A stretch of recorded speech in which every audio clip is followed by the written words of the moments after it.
The roll call, please. Vice Mayor Baxter, Here. Commissioner Flores, Mayor Marino, Here. Commissioner Powell, Commissioner Sachs, Here. Commissioner Weiss, Here. Commissioner Woodward. Here. Thank you. Thank you all. Vice Mayor Baxter is going to lead us in the pledge and the invocation.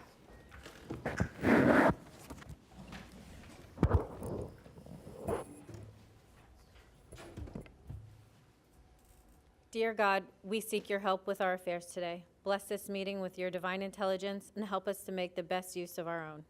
We are of a diverse opinion here, yet we wish to reach an agreement satisfactory for all. Please share your wisdom with us to help us do right by all concerned. Thank you for your heavenly blessing. Amen. Pledge allegiance to the flag of the United States of America and to the republic for which it stands, one nation, under God, indivisible, with liberty and justice for all.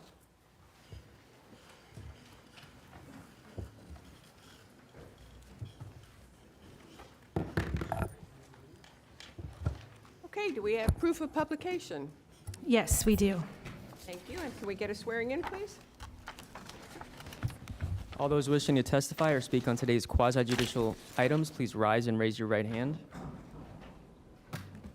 Do you swear or affirm to tell the truth, the whole truth, and nothing but the truth? I do. Thank you. Excuse me, Mayor. Yes, sir. We have a motion to receive and file the proof of publication. Second. We'll go with Commissioner Flores and Commissioner Weiss. All in favor? All opposed? See, that motion carries 6-0. Thank you very much. Any additions, deletions, or substitutions? Yes. Okay. Item number 3, DOA CA 2025-00415, Somerset Shops. Amend to reorder the agenda and move item 3 to the regular agenda. To modify the development order amendment, overall conditions, specifically in Exhibit C1, to correct the numbering for health condition 1, and landscape condition number 1 is proposed for deletion. Item number 4, workforce housing program waiver of right of first refusal. We're modifying the agenda to remove this and postpone to a future date. On the regular agenda, B5, ZVABN PDD-CA 2024-01273, leader self-storage, modifying our staff recommendation to correct the exhibit numbers, Exhibit C1 through Exhibit C4. Item 6, SVZBZ CA 2025-00428, neighborly living, correcting also the staff recommendation and the correct exhibit number C1 through C2. Amend the Class A conditional use Exhibit C2, specifically site design condition number 1 with add and struck out language. Item number 7, ABN ZVPDD CA 2025-00406, Westgate Village MEPD, again correcting the staff recommendation and Exhibit C1 through C3, modifying Class A conditional use conditions in Exhibit C1 to correct the header of that exhibit number, and landscape perimeter conditions 1 and 2 with the struck out language. Item 8, Z 2025-00316, natural area rezoning, correcting the districts. There's 3 districts that this proposed rezoning affects. Adding in a motion that because this item requires 2 hearings, we would like them both to be held at 9:30 a.m., correcting the motion for first reading and a motion for permission to advertise. Item number 9, SCA 2024-0008, Boca Raton. We've had some additional public correspondence, so that's attached in this document. Item 10, DOA CA 2024-499, Boca Raton Commerce Center 3, modifying Exhibit C for the development order amendment to delete engineering condition number 1. Item 11, Townhouse Regulations, PPR Phase 2, correcting the motion for the adoption of the ordinance. Item 12, Westgate Community Redevelopment Area Overlay, reordering the agenda to move this item before number 7, so we have the 3 Westgate items together. Item 13, zoning approvals relative to an informative presentation, adding in a staff recommendation and motion. A, approval of permission to advertise for first reading. There will need to be 2 hearings on this, so striking out that and adoption. The BCC to receive and file a business impact estimate, and there'll need to be a 3rd motion, very similar to number 8, which is allowing these hearings to be held during the day rather than any after 5 p.m.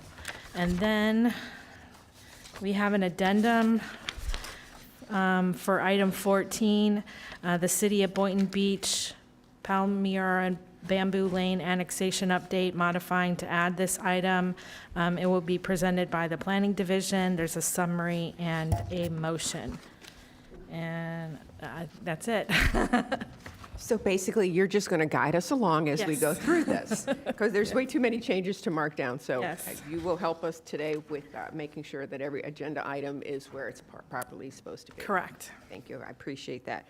Okay, may I get a motion to approve the item? Thank you.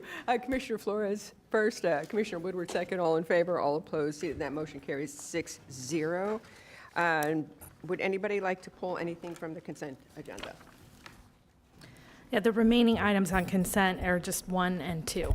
So, Okay, thank you very much. Commissioner Sacks, your light is on. Thank you. Now, we got a new numbering system here. Let me see let me see. It was item number 3. Is that still on consent, or has that been moved? Hasn't We it? moved that to move it regular a agenda. regular agenda? yes. So, Mayor Marino, I'm fine. Thank you. Okay, thank you very much. Disclosures, though, before we move on from consent. Anyone have any disclosures from items 1 or 2? Commissioner Flores? No disclosures. Thank you. Commissioner Sacks? On the consent agenda, item number 1, El Toro, none. Item number 2, Great Expectations, none. Thank you. Commissioner Woodward? No disclosures? I have no disclosures also. Vice Mayor Baxter? Yes, Madam Mayor, for item number 1, I had no written communications, verbal, yes, with Jennifer Morton, and no site visit. And number 2, no disclosures. Thank you. Commissioner Weiss? Thank you, Mayor. On item number 1, El Toro Meat Market, my staff spoke with Lauren McClellan, and on item number 2, no disclosure. Thank you very much. Okay. Remind me, did we get a motion to approve the consent agenda? Second.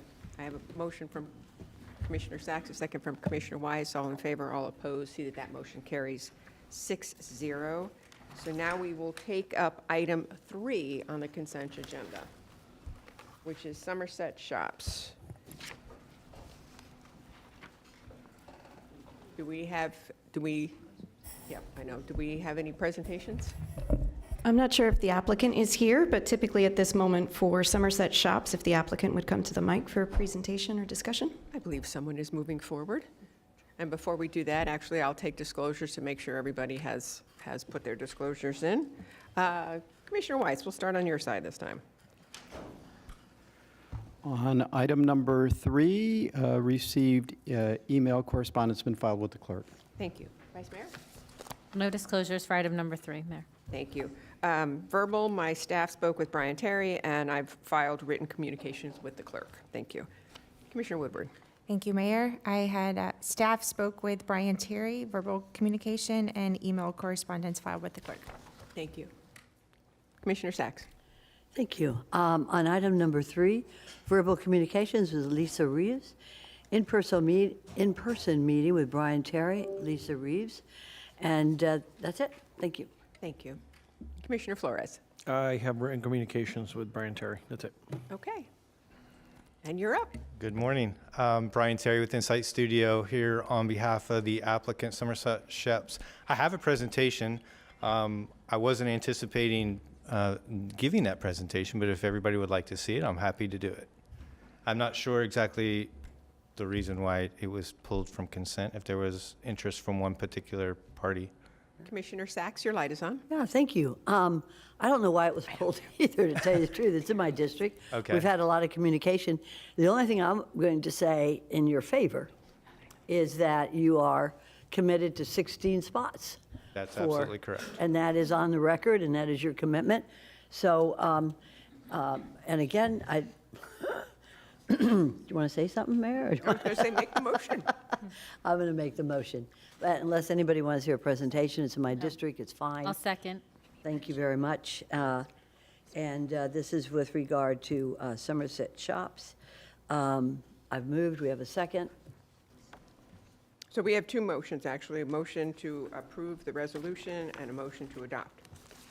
I'm sorry, adopt the resolution approving item 3A and adopt a resolution approving item 3B. B, perfect. Okay, so I had a motion from Sacks. Commissioner Sacks. I had a second from both the Vice Mayor and Commissioner Woodward, so we have plenty of seconds. All in favor? All opposed? See that motion carries 6-0. Thank you very much. Thank you, you. sir, for your commitment. Thank you. All right, we are now done with the consent agenda. We are moving on to the regular agenda as item 4, the workforce housing has been pulled. We are now on item 5, correct? 5. Okay. This is leader self-storage. Would anyone like a presentation? Disclosures. I love the whisper, disclosures. All righty. Okay. Commissioner Flores, any disclosures for item 5?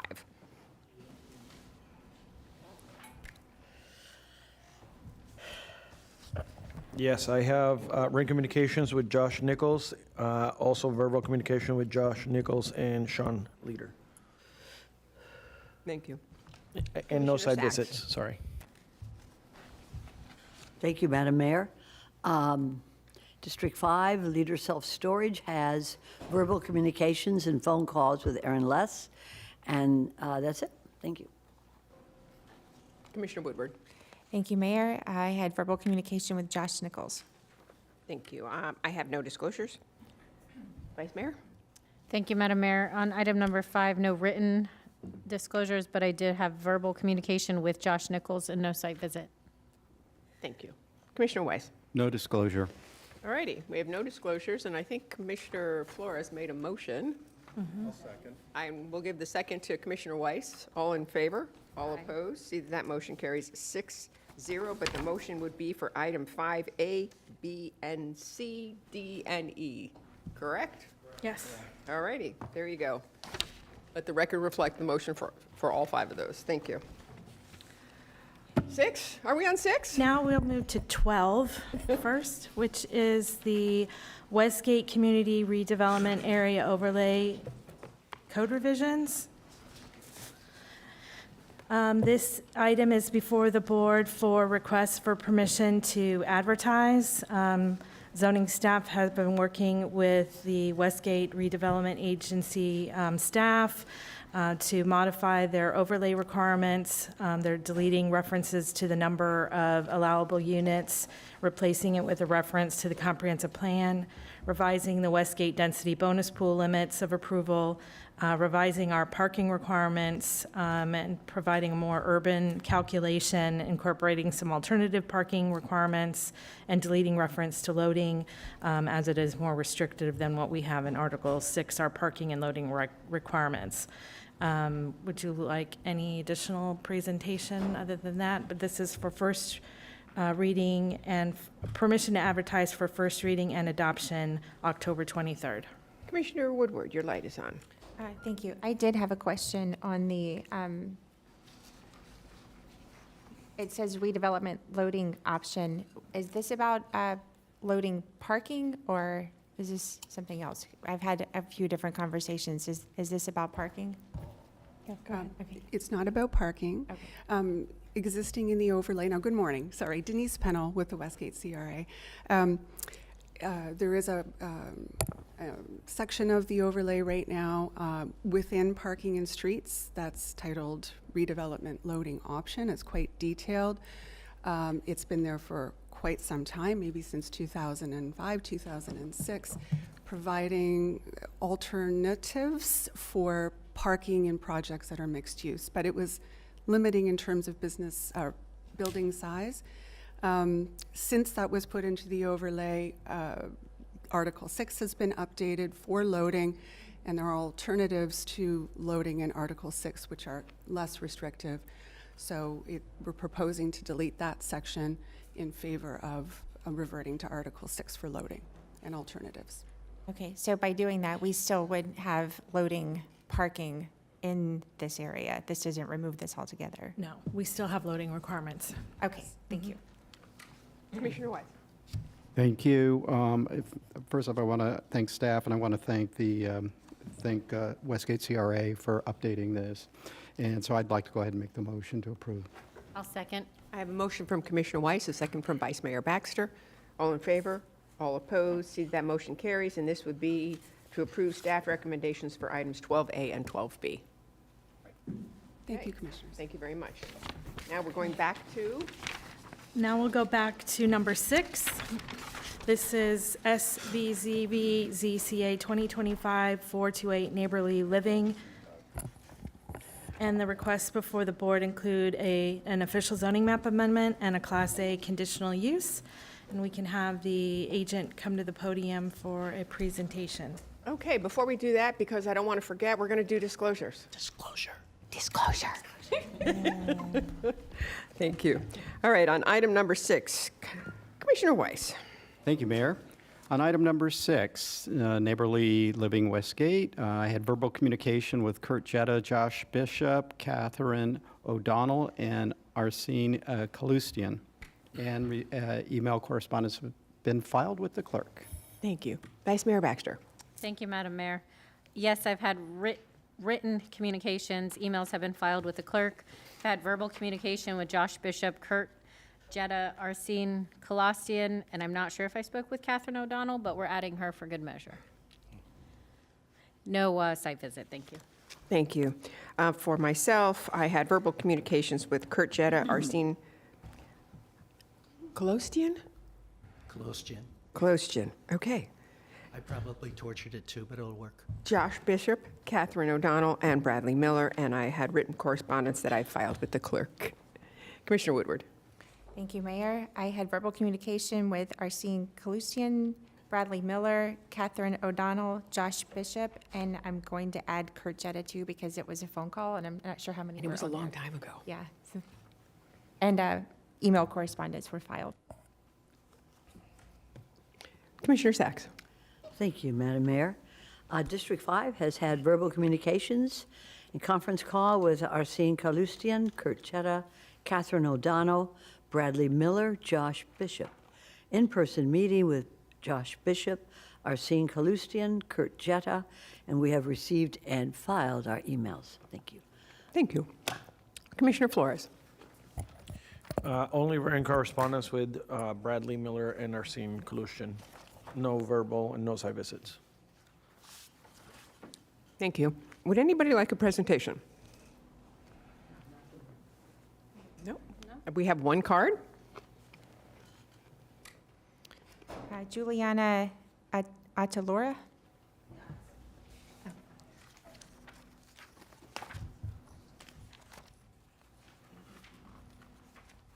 Good morning, everyone. This was actually kind of short-sighted for me. I was not expecting to be here this morning, but I was recently told about this project not so long ago, and I have a property that's literally right next door to it. And we have several ones, especially in the Westgate area, and obviously this development is really concerning to me. We all want responsible growth that strengthens West Palm Beach without sacrificing our quality of life is really the only thing that is my concern really at this point. We welcome new housing, of course, but what we cannot afford is poor planning that ignores reality and burdens to our community. The problem is realism versus code. This proposal for a 38-unit studio complex with only one parking space per apartment may meet the minimum code, but it ignores how many people actually live there. It is unrealistic to believe that each unit will house just one car, especially in today's economy. Most households are dual income. Even in small studios, couples share space, and more often than not, that means 2 working adults, each with their own car. That's at least 76 cars for 38 units, not counting visitors, delivery vehicles, or caregivers.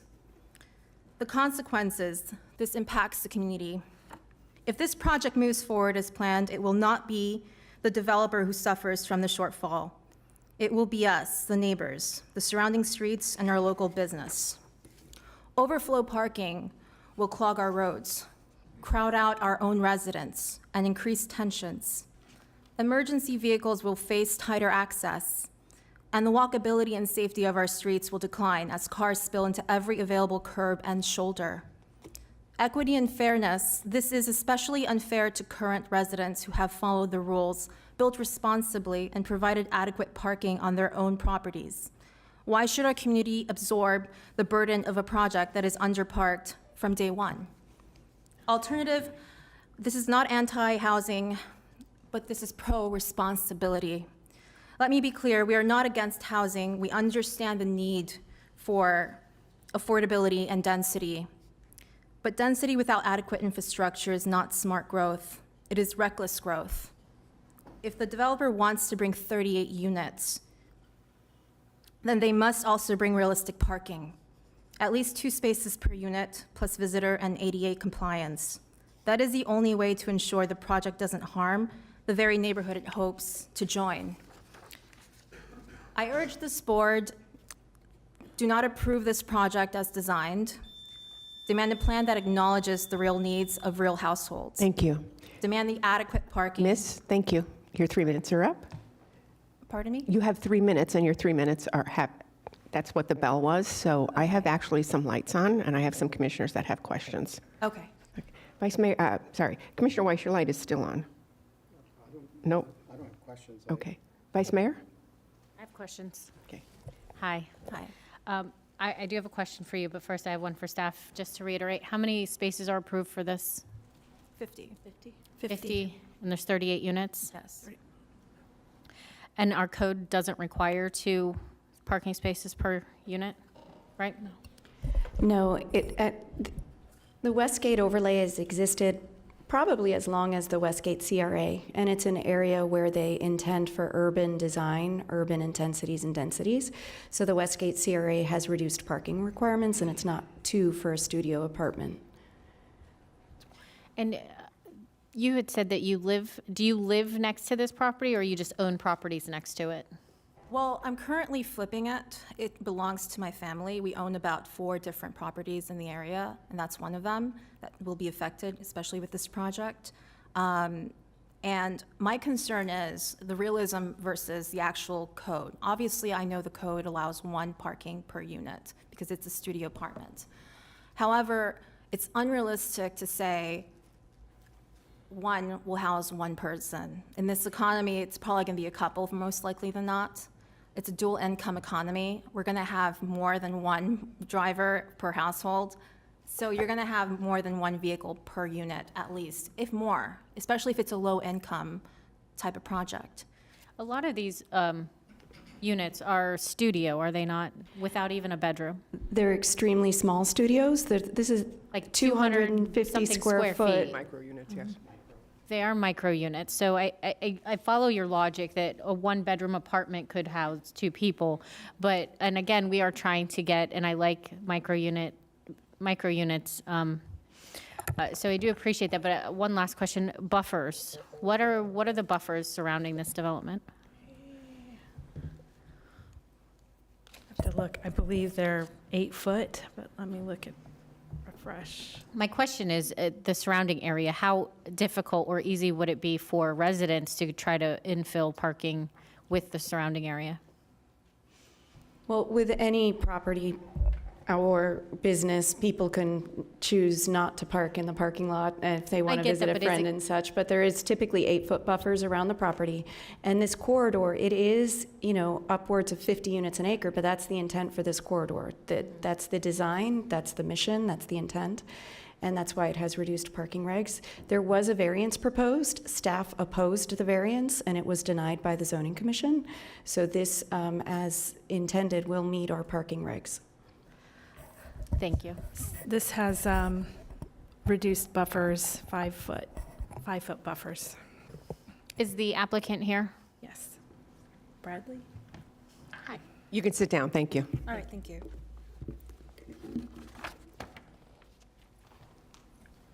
Hi.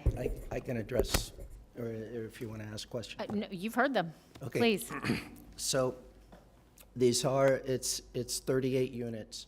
26 of those units are the micro units. And it gives me an opportunity to put a letter of commitment from my client and the property owner that it ties to a request from Commissioner Sachs about assisting with daycare. But also in this letter, it talks about limiting the occupancy of those micro units to one person. So there would be 12 units that might have the option of having more than one person in those units. The parking has been something, these are 25 copies, so. Could they submit for the record? Okay. Please. And while I'm submitting, there is also a letter from Delray Housing Group that I'd also in support. So knock yourself out with all 25 there.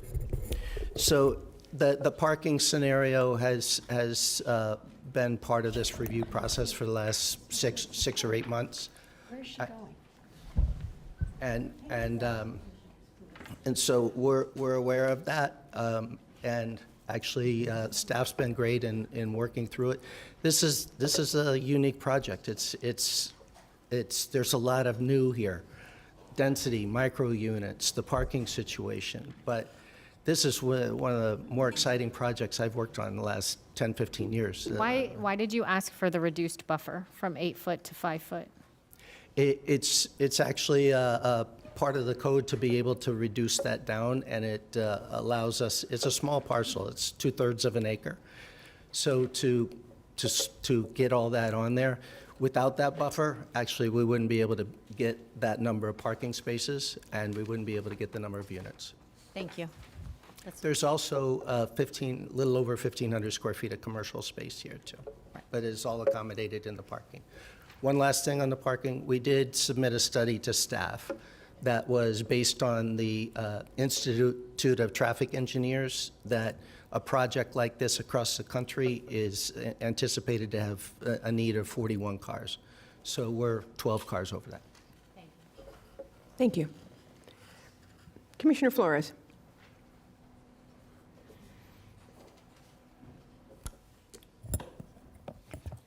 Yeah, this project is interesting, in my opinion. I struggle with some of how small these units are. I also struggle with the parking situation here. And there's also commercial involved in this project, is that correct? Correct. And what's the square footage in that? 1,585 square feet. And what kind of traffic are we expecting to generate on those retail spaces? On I don't have a breakdown of the actual commercial traffic of that. Maybe staff. Well, has the it. reason I'm asking this is if there's going to be 36 units, right? Yes, 38 actually. 38 units. And there's only how many spots, parking spots? There are 53. 53. So that only leaves very little wiggle room for parking. So I struggle with that, with the parking situation. I also struggle with how small these apartments are, and I try to think about quality of life, but I also know that there are some people that do like smaller units, and if you're going to limit it to one person per, I'm okay with seeing this move forward. But I do want to say this on the record is I'm going to keep an eye on this project to see how it works out. to see if it's a model that we want to continue. Sure. I think we all will. Yeah, I think that's something that's prudent of us to do. And it seems like you meet most of the criteria. So I'm gonna go along with it. We have to be creative in the way that we bring affordable housing online, and maybe this is great for startups, college students and so on. But the commercial space on that property does really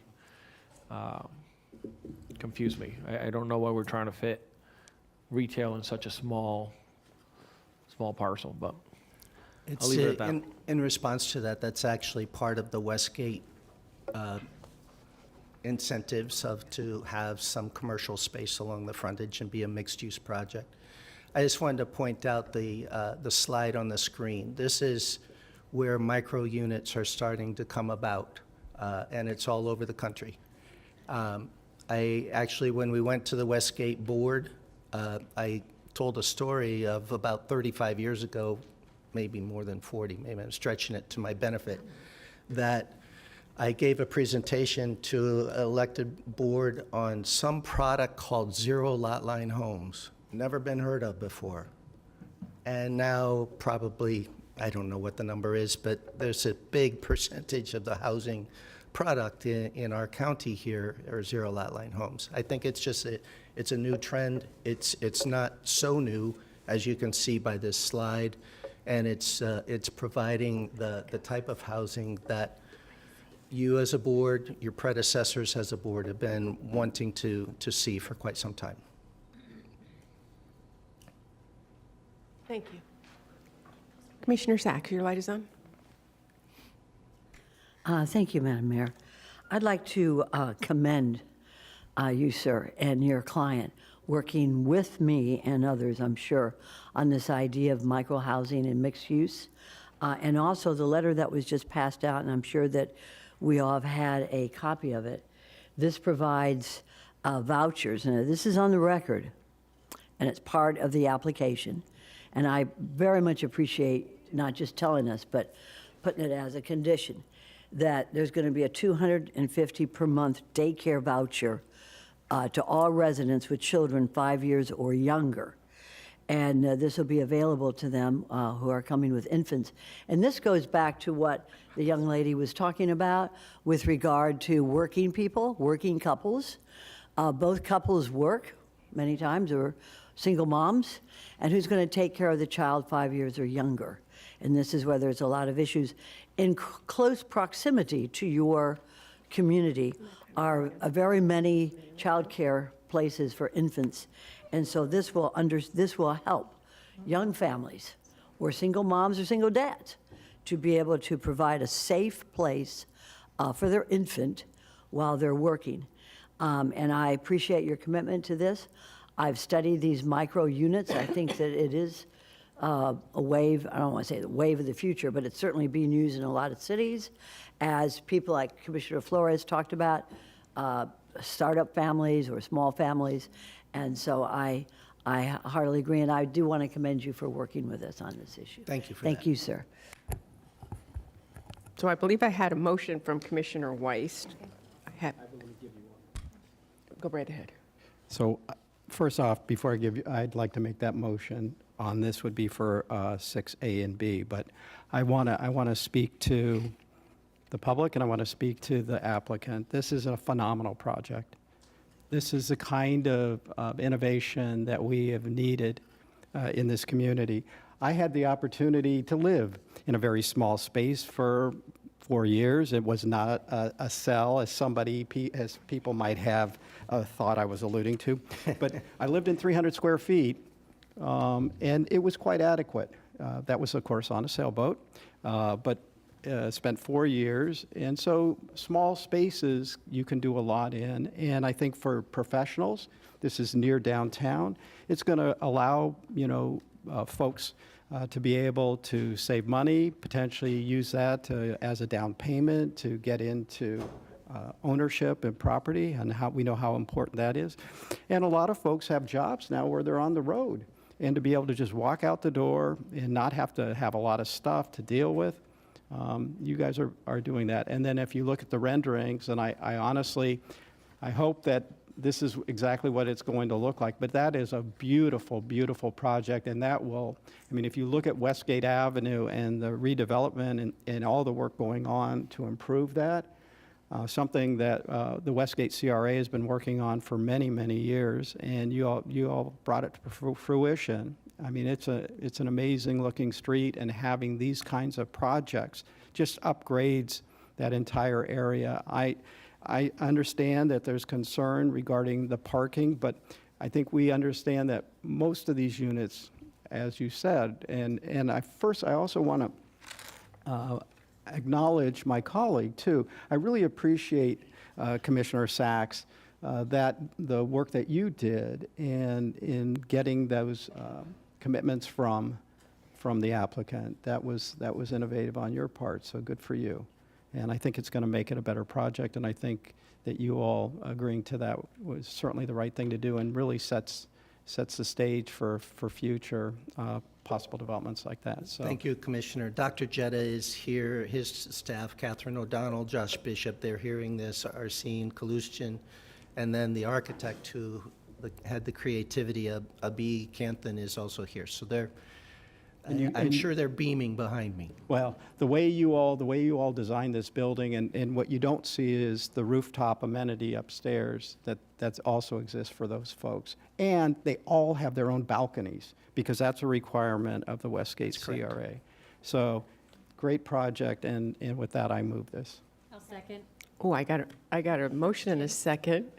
We'll give it a tie for Commissioner Woodward and Vice Mayor Baxter. I just wanted to comment and say also for those interested in the issues about parking and cars, one of the things that we are trying to encourage is the use of additional transportation other than a car. And I believe you said there were 6 different Palm Trans stops within walking distance of this. So, I mean, the ideal thing when we're putting a building like this is in an urban environment is that folks have an additional option besides getting in their own personal car. So this is a great location to do that. Thank you.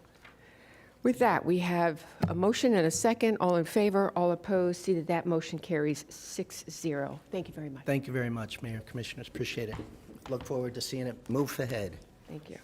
All right, we're on item 7, correct? Correct. Okay. Item 7, ABN ZB PDD CA 2025. This is the Westgate Village MUPD. And we have several requests.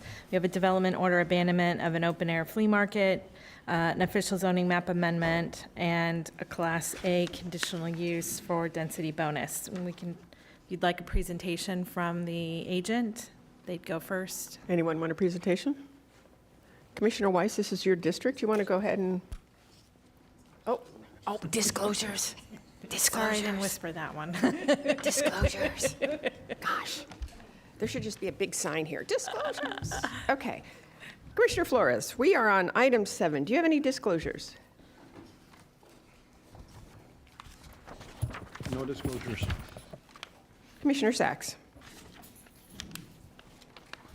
On item 7, where are my disclosures? You want us to come back to you? No. I got it. Okay. Pass me, and I will find them. Commissioner Woodward. Thank you. Thank you. I had verbal communication with Ken Tuma, Joni Brinkman, Cody Crowell, and Lindsay Jean Lewis, sorry, and email correspondence filed with the clerk. Thank you. For the mayor, I had verbal communication with Ken Tuma, Jody Brinkman, Cody Crowell, and I filed all my correspondence with the clerk. Thank you. Vice Mayor? Yes, thank you, Mayor. I've written communication that have been filed with the clerk. I've had verbal communication with Ingrid Saez, Nick Kelly, David Martin, Harvey Oyer, Denise Pennell, Bailey Raposa, Cody Crowell, Eliza Michael, Hunter Holtz, Bridget Goodman, Ken Tuma, Lindsay Jean Lewis, Joni Brinkman. We can just put everyone. Thank you. Thank you. Commissioner Weiss. Thank you, Mayor. On item number 7, I had verbal communication with Rob Frisbee, Cody Crowell, Ken Tuma, Joni Brinkman, Alex Holliday, Jack Leone, Nick Kelly, Hunter Holtz, and Matt Forrest, and have email correspondence filed with the clerk. Thank you. And Commissioner Sacks, find anything? Yeah, thank you, ma'am. On item number 7, District 5 has in-person meeting with Denise Pennell, Ken Tuma, Robert Frisbee, Cody Crawwell, Elise Michelle, and we have received and filed any email correspondence. Thank you for waiting. Thank you. Okay, thank you. All right, back to Commissioner Weiss. Would you like a presentation or? I do not need a presentation on this, and I'd like to go ahead and make a motion. This is on the item 7A, B, number C. number 7, and this is the Westgate Village MUPD, and this would be recommend approval on 7A, B, and C. I have a motion from Commissioner Weiss, a second from Commissioner Woodward. All in favor, all opposed, see that that motion carries 6-0. Okay. Are we on item 8 now? Okay. The next item, item 8Z 2025-00316, the natural areas rezoning. This is a county-initiated rezoning of over 13,000 acres from multiple zoning classifications to our preservation conservation zoning district. This will require 2 hearings. We do have an additional motion on the add delete. Would you like a presentation from staff? All of these properties are county-owned. All the properties have conservation, future land use, so they will be bringing them into consistency with that future land use designation. We don't need disclosures on this, do we? No. It does say disclosures here, so I'm just kind of wondering why. Sorry, yes, it's unique. It is a zoning item, and the only. Okay. Yeah. Anybody have disclosures? No. None. Okay, no disclosures. Thank you very much. Would someone like to make the motion, please? I'll move it to provide a mate. Okay. Second. We have a motion from the Vice Mayor, a second from Commissioner Woodward. All in favor, all opposed, see that motion carries 6-0. Thank you very much. I know what you all have done with our natural areas and trying to make sure that they stay natural in perpetuity. And I realize that most of this land is in District 1, and I really do appreciate it. Thank you. Are we on 9 now? Yes, 9 and 10 actually are companion applications for the Boca Raton Commerce Center. 9 is a small-scale future land use amendment, 2024-8, to modify the future land use from CLO industrial to CLO with HR 12 and conditions of approval.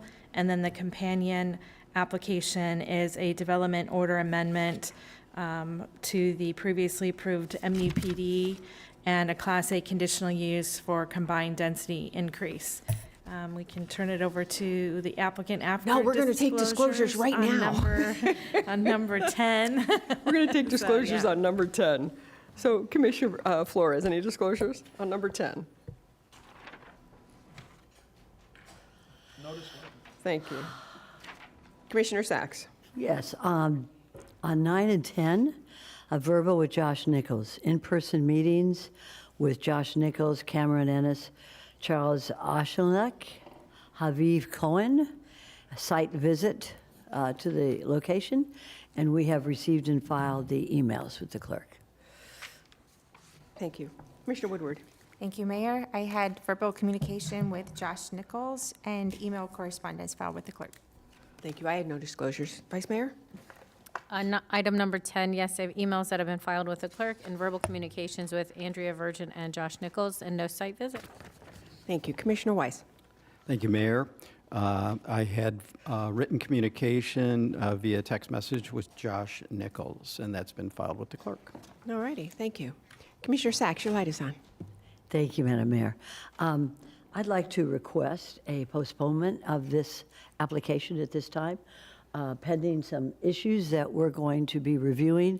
I've discussed this with the applicant and the client. I was out there. It's going to be a wonderful, wonderful development. I've also discussed this with staff, And I would like to just have a little bit additional time for us to work on a couple of little issues that are rather important at this time. And so with that, I would request a board approval for that. Okay, we actually have, thank you, we have a motion and a second. We do have 2 cards. Is it, since we're going to postpone this, are we still taking cards? First of all, I think we should clarify what date we're going to postpone it to, unless it would be re-advertised if there's no specific date No, I chosen. think a date certain would be very helpful for all of us and would not prejudice the issues to further this development. Josh, are you in favor of a postponement? We are in favor. Okay. 30-day, please. 30 day? October 23rd, 2025. Is that okay with you, the applicant? That is, thank you. Okay, very good. Thank you for bringing that up. And then, yes, Attorney? if anybody would like to speak to the postponement itself, So we would be speaking on the postponement itself, not the issue at not the hand. merits of the Okay. item. So we do have 2 cards. It's actually the same person on item 9 and 10, Svetlana Sela. This would be just on the postponement, not on the issue itself.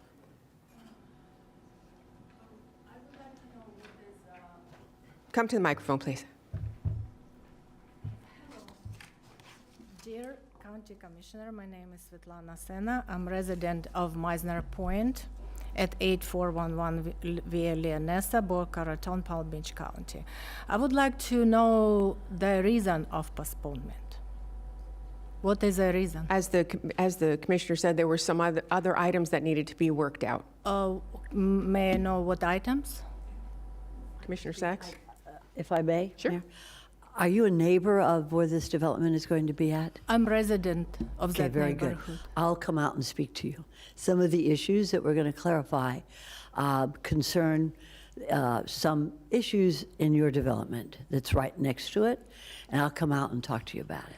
Okay. Okay? Sounds good. So Well, if you then could- I will I'm going to keep get your my- name from the card. Oh, yeah. Or my office will reach out to you. Okay, and so will I need to fill out new cards on meeting October 23rd?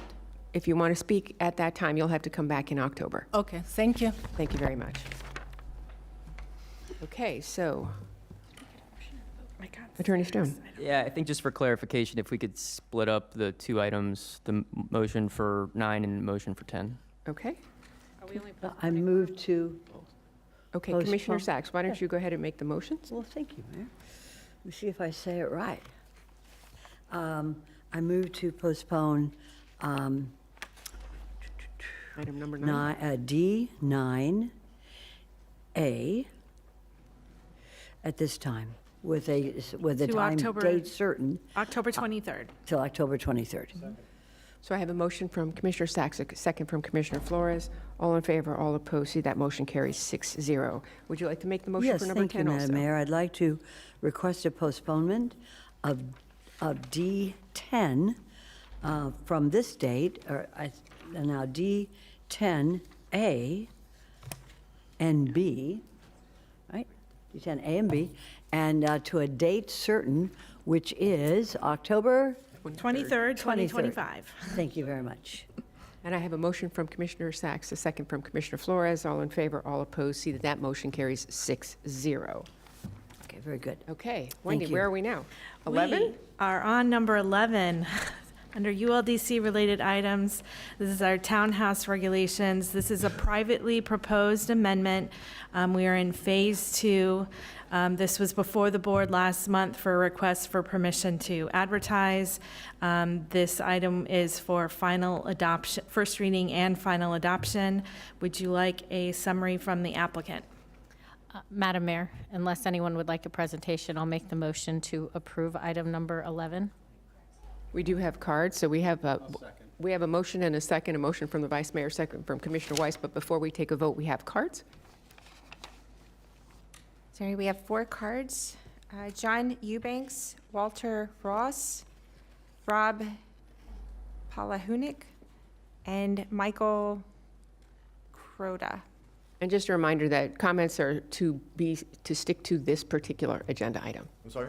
Comments are to stick to this particular agenda item. Sure. No, not a problem. Okay, for the record, John Eubanks, 605 North Olive Avenue, Sniffen and Spellman, representing the gentleman that you just named on the cards. In looking at this application, part of what we were worried about is there's 4 or 5 red flags to us at least. First, it's introduced by developers. That's a little strange. People like West Palm and Palm Beach, you can't do that. You don't let the developers dictate what's on your agenda, you do that.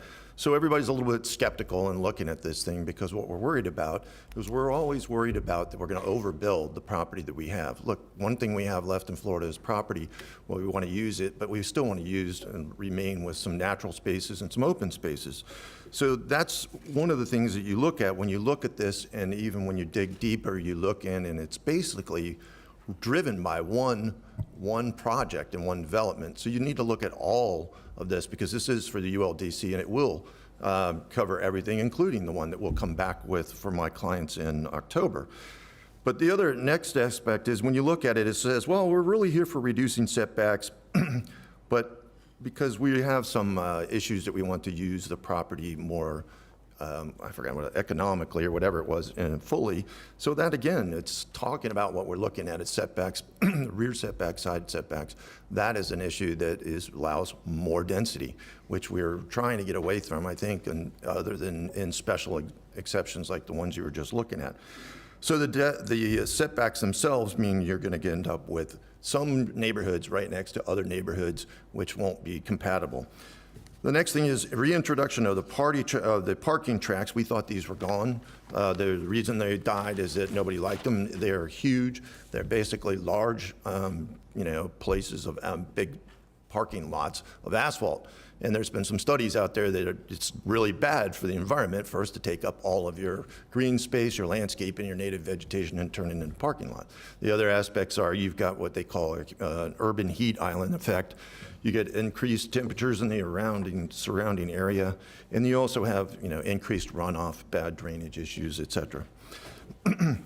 The other thing is, look, you're asking for smaller drainage easements and you're asking for smaller drains. That's a recipe for disaster. One hurricane, everything floods, and everybody's going to be looking to see who in the world approved this. The last thing, and I don't have much time period, is we were told that this was all driven by a need for townhouses, but when you actually look at the documents and the statements you get now, right now, townhomes prices have gone down 9.5%. Townhome inventory is up 10.7%, and the months of supply have gone from 7.1 months to 9.0 months, which means that you're really on a not only a downtrend, but you're actually probably falling off the cliff on the need for townhouses. So if we're doing this for that, that's the wrong purpose. Thank you. Thank you, sir. Hello. Good morning, Mayor and the Board Madam of Mayor, County before- Commissioners. Oh, I'm sorry. Hold on one second. I do have Oh. 2 lights on. Commissioner Weiss and then Vice Mayor Baxter. Thank you, Mayor. This is for staff. So there were some statements just made, and I'd just like to get you to clarify this for us. Who initiated these changes? We have been anticipating working on urban development regs and ULDC changes. As you know, this board has directed for many years. We do have a list. If this was not proposed by the applicant, we would have brought it forward at some point. What the proposal by the applicant did is allow this to move along quicker, because then we have an applicant. But the applicant just proposed the reduction in rear setback from 25 feet to 15 feet. All of the rest of the changes were staff proposed. Yes, and then on specifically on the area of parking, and that can you address that as well? Yeah, parking tracks. So in the 80s and 90s, the townhome regs were much more liberal than what they are today. And sometime in the 90s, changes were made to be much more restrictive. And that's what we're proposing to peel back a little bit. We have thousands and thousands of townhomes that are non-conforming because of those changes, such as the elimination of the parking tract. And by eliminating the parking tract, we kind of forced townhomes to have garages because of the 25-foot front setback and having no parking tract. Not every person looking to purchase a fee simple townhome wants or needs a garage. I mean, the Devasta quads, I don't, all the mushroom looking, everybody almost Those has in them. my as- district. Everybody has them almost as their first house. Those are actually all non-conforming and unincorporated. None of them have garages. It works. So adding the parking track back will alleviate nonconformities, and it will also allow a design for townhomes that don't have garages. Okay, thank you. Vice Mayor Baxter. So Commissioner Weiss took most of my questions. No worries. But I will say that I was curious, how come we kept getting a lot of different style homes? I've lived in a couple different townhomes as an adult, and I thought they're a great place for families who can't quite afford a large house, but don't necessarily want to live in an apartment. And I wanted to know why we weren't seeing more townhome applications, and I'm hoping that some of these changes are going to help us to start seeing more of them, because I do feel they're a great in between. We keep seeing a lot of the condo units being proposed, but not too many townhomes as a more affordable solution. So I do understand parking hesitations, right? It's a big deal. You need parking with these. So if they're not having a garage or requirement, I do want to make sure that these townhomes do have enough spaces, not like with the micro units. They need to have at least the 2 spaces per unit going forward. Thank you. My first unit when I came here was the Devasta quad with no garage. My second unit was a town home in the Windermere Community in PGA National with a 1-car garage that, because we had so much stuff, I'm cleaning up that word, there was no car ever parked in the garage, but we had a long enough driveway that we could stack cars. I do appreciate that. Question about the drainage. There was something that came up about drainage, so can you address that, please? Absolutely. Good morning, Scott Cantor, Director of Land Development.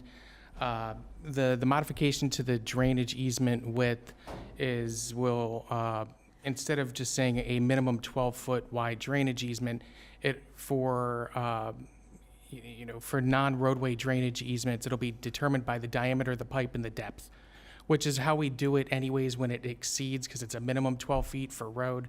So we're just applying that same formula that we use, but this would be more for like draining a rear buffer through a property or rear yard drainage. It has no impact on the size of the pipe, the size of the catch basin. All of that is determined by the drainage area. Those calculations will not change by this. It's just the amount of easement that is encumbering the resident's property. Okay, thank you very much. Okay, I think we're ready. Sir. Okay. Good morning, Mayor and the Board of County Commissioners. Walter Ross, I'm just here to comment on the Unified Land Development Code to modify and reduce setbacks. Insufficient buffers and protections, affect, let's just say an AR community, with single-family houses, farmland, to be directly exposed to the impacts of, more dense townhouse housing, our community's a prime conflict. It's where agriculture, rural residential living coexists, and to allow incompatible urban overdevelopment would irreparably damage not just our land, but the trust of the residents who've invested decades of stewardship here. So thank you for your consideration of this matter and standing with the citizens that represent. Thank you. Thank you, sir. Sir. Good afternoon, or actually good morning. Robert Palahonik, 5536 52nd Drive South. So this came up when we were at another meeting with y'all, that the ULDC is being changed to affect developers. It doesn't benefit the residents. It gives the developers an opportunity to do whatever they want. As Westgate just said, reduce the setbacks from 8 to 5. Other developers will follow standard. They'll go from 25 to 15 against equestrian properties when it's 20 right now. So I don't see how this is a benefit to the residents of Palm Beach County. I don't hear residents clamoring, we want to be closer to our neighbors. They want a little bit more distance between them. You have a set of codes and standards that should be followed, and that's what they should follow. No one's saying they can't build it. They're just saying you can't build 38, maybe it's 36. Okay, so it's 36 with the setbacks that you set forth. If you don't like the code, which is what they're doing, then we're going to change it to suit our fancy, which is just developers. And what's even worse is this PPR, this is Madame A Homes. I wonder why Madame A didn't come up here and put their name on this, as they had council do it, so it didn't draw attention to them, right? 1,200 pages is what we got that we had to go through and locate to see who they were. I mean, it's a nice trick, but no one's against the building. It's just use your codes and standards that you have to keep the setbacks. This will come back in front of you again. And another developer is going to reduce the setbacks on equestrian property. And they're asking for certain things, and they'll be granted. I'm not disillusioned that they're not going to get what they want. But reality is, you have standards and codes, follow them. They don't need 38, 36, or whatever it is, and parking spots. I deal with this daily, so I'm well-versed in this. Just follow the codes and standards that we're allowed, and don't let the developers run the show. It seems like that's the case right now. I'm sorry to say, but it's where I stand, that's what I see. So with that, I think they're weakening the standards of Palm Beach County by allowing this to happen. And I think a step back should, or at least let them follow what they submitted. If you submitted and you have to give 20 feet, then submit 20 feet. Don't let them come back and change it, because they're going to change the code 200 days down the road. And that's going to come before you again. So with that, thank you for your time, and I appreciate it. Thank you. Thank you. Lisa, I did watch the previous meeting on this. You had a great slide that showed setbacks. Yes, Can I you was pull just that up? asking. I was just asking for the clicker and to put up the staff townhome presentation. Yeah, I'll show you the setbacks on the staff one. If you could go to the staff presentation. The setbacks for townhomes are more restrictive than any other housing type. There's single family, there's zero lot line. Here we go. And I'm gonna have to get my glasses to read them. But what you see in the bottom left is the rear setback for a single family home is 15 feet. In the center is zero lot line homes is 10 feet. On the far right is multifamily, and the rear setback is 15 feet. And then the townhome in the upper right is currently the 25 feet on the front and on the side. And what this does, this difference between the multifamily and the townhome results in developers, instead of building fee simple, they build them as multifamily for either rentals or for condos. And many, I don't have any data to say most, but a lot of townhome property owners are seeking fee simple. So, the question became, why should a fee simple townhome have a 25-foot rear setback when single family has 15, multifamily has 15, zero lot line has 10? And if the question is, well, townhomes could be 2 stories, well, so could zero lot line, single family, and multifamily could be higher than that as well. So those are the setbacks. Well, anything we can do to encourage fee simple ownership, because I know the board talks a lot about the rental units that we're, putting on the books, but we haven't seen a lot of developments come to us that are townhomes, fee simple. So anything we can do to make it more affordable for someone to buy a home and build that, that American dream and build equity, I'm in favor of. But we still have a couple of cards left. Sir? Good morning. Michael Gordon, 5360 Oldsmobile Drive. My friends and council have pretty much explained all of our thoughts, but my biggest concern is a pre-existing buffer and compatibility. Whereas developers and obviously we're talking about wanting affordable housing now, not just more development, but you're making a good point. But affordable housing in my situation and going to a 10-foot setback is going to certainly hamper my lifestyle and my business. So I would like you all to make provisions in this, in the approval process, that when there is a pre-existing property that they want to keep, in my situation, agricultural, I would like to keep my 20-foot buffer the way it is and not have encroachment by developers and a county that wants to then build lower income housing, as you just stated, affordable housing is, I guess, your word, closer to my property. I'm not in favor of that whatsoever, so I think y'all should just postpone your vote and do a little thinking about how it does affect pre-existing properties that are not compatible with what you're trying to accomplish here. Thank you. Thank you, sir. Vice Mayor. Sir, before you sit, mind if I ask some questions? Do you live next to a development you believe is coming that is going to impact your property? Yes. And let's say we left everything the way it is now, okay, and we didn't make any changes. What then would prevent the developer, if you're saying we don't change our ULDC, to come in and build multi-family condo units or zero lot lines or any of the above? Why? And again, it's not going to 10, it would be going to 15, correct, Lisa? 15 from the interior of the buffer. So for example, if the buffer is 20 feet wide, there would be an additional 15 feet setback before you got to the structure.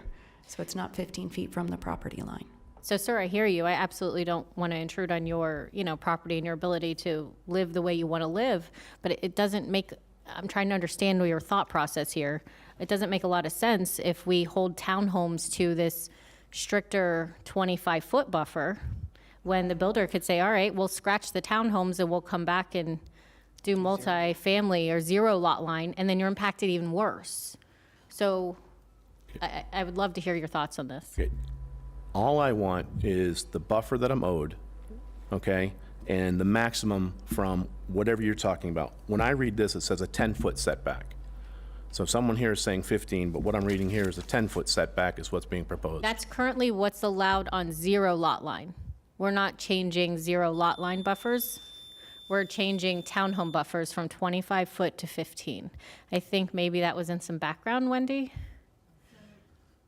The setbacks, as proposed, the rear setback is 15. A side street setback proposed is 15.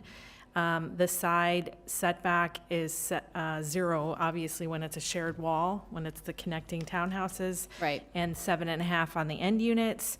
The front setback would be 10 feet Is that to the from a unit, road? from the parking tract or the street. That's the front. Gotcha. But the surrounding of the development, to answer your question, sir, is 15. If there are homes around the development, it would be 15. Okay. And again, if we didn't change this, they could come back with any other thing that does have less buffers. So this is just bringing townhomes into compliance with the rest of the zero lot line, which actually are more strict than the zero lot line. All right. Thank you for the explanation. Okay, thank you. Okay. So I see no more cards. I see no lights. Oh, I got a whisper from Commissioner Woodward, who made a motion to approve. I have a second from the Vice Mayor. All in favor? All opposed? See that motion carries 6-0. We took up item number 12. 13? We did do number 12, so we are on number 13. And this item is just for information. There's no motion or anything of that nature, correct? Well, we did add on Add Delete a proposal for green markets to discuss. Can we turn that on to staff slides, and let's see what this looks like from my laptop. Oh, okay. So this is a follow-up to several items that have come up before the board over the past year: green markets, variances and waivers, government services. So I never say my name, but my name is Lisa Amera, for the record, zoning director. So how I'm going to start off this presentation is talk about zoning approval processes, because it provides the context for these 3 items. So zoning approvals, we do in the zoning division about 2,000 applications per year. A very small percentage come to this board every month. So there's two different types of administrative approvals, and there's two different types of public hearing approvals. Some approvals are done by the zoning director, and this slide, and you have a handout in your packet that explains the items that are reviewed and approved by the zoning director. This is all right out, 99% of this presentation is copy and paste out of the Unified Land Development Code, and I just made the sentences shorter.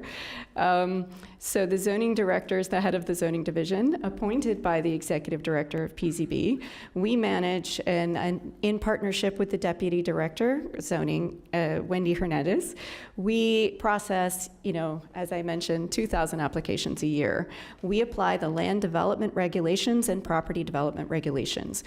The zoning director has the final authority to make decisions on certain items that are shown on the screen. One of those big items of controversy is ensuring that there's adequate public facilities and concurrency on projects. Now, there used to be something called the Development Review Committee. That was a group of departments that would review all of the zoning applications for development review. In the early 2000s, that was changed from a committee to a person, and that is called a Development Review Officer. So that Development Review Officer is appointed by the PZB director, and it could be different people, but it essentially for the past 4 years has been me as the zoning director, because the staff of the DRO is the zoning division. And the DRO, and this is the zoning director or me acting as the DRO, has the authority to make recommendations on public hearing applications. Every application before you will have a recommendation. And I have the final decision on site plan approval, use approval subject to DRO, TDRs, less than 2 units an acre, temporary uses, and type 1 variances and type 1 waivers. Again, this is all right out of the ULDC. So as the Development Review Officer, I may seek comments and recommendations from various review agencies. There's 17 review agencies in the county. Some are non-concurrency reviews, such as airports, HED, school district, the Planning Division, PREM, Environmental Resources Management, and County Attorney. And there are some concurrency providers, adequate public facilities providers, which are engineering, fire rescue, drainage districts, parks and recreation, palm tree, and health and water utilities, and any water utility outside the county's water utility service area. So what we do in the zoning division is we apply land development regulations, and Chapter 163 from the Florida statutes establishes what those land development regulations are, and it's on that slide. We also have property development regulations, and they're kind of described on this slide. And property development regulations include setbacks, parking, buffer, access, and all of those things. A lot of detail that's in that big book behind Wendy and Darren.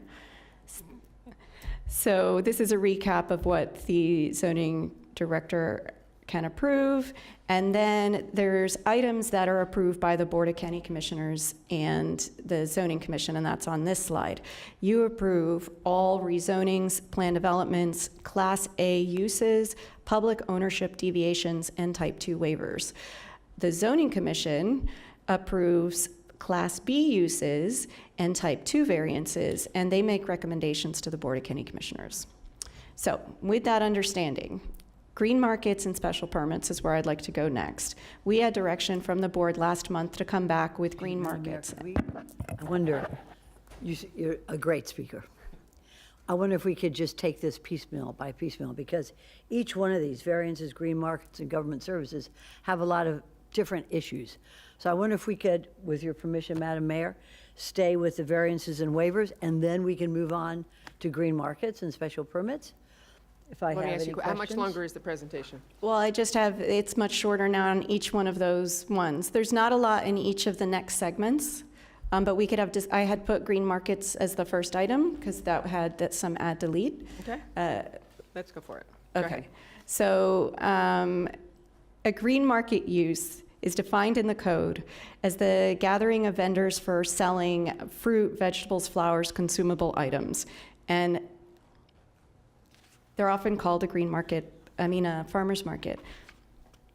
So a green market use operates within a separate approval. It could be in a downtown, it could be in a parking lot, it could be in anywhere, but that has a prior approval.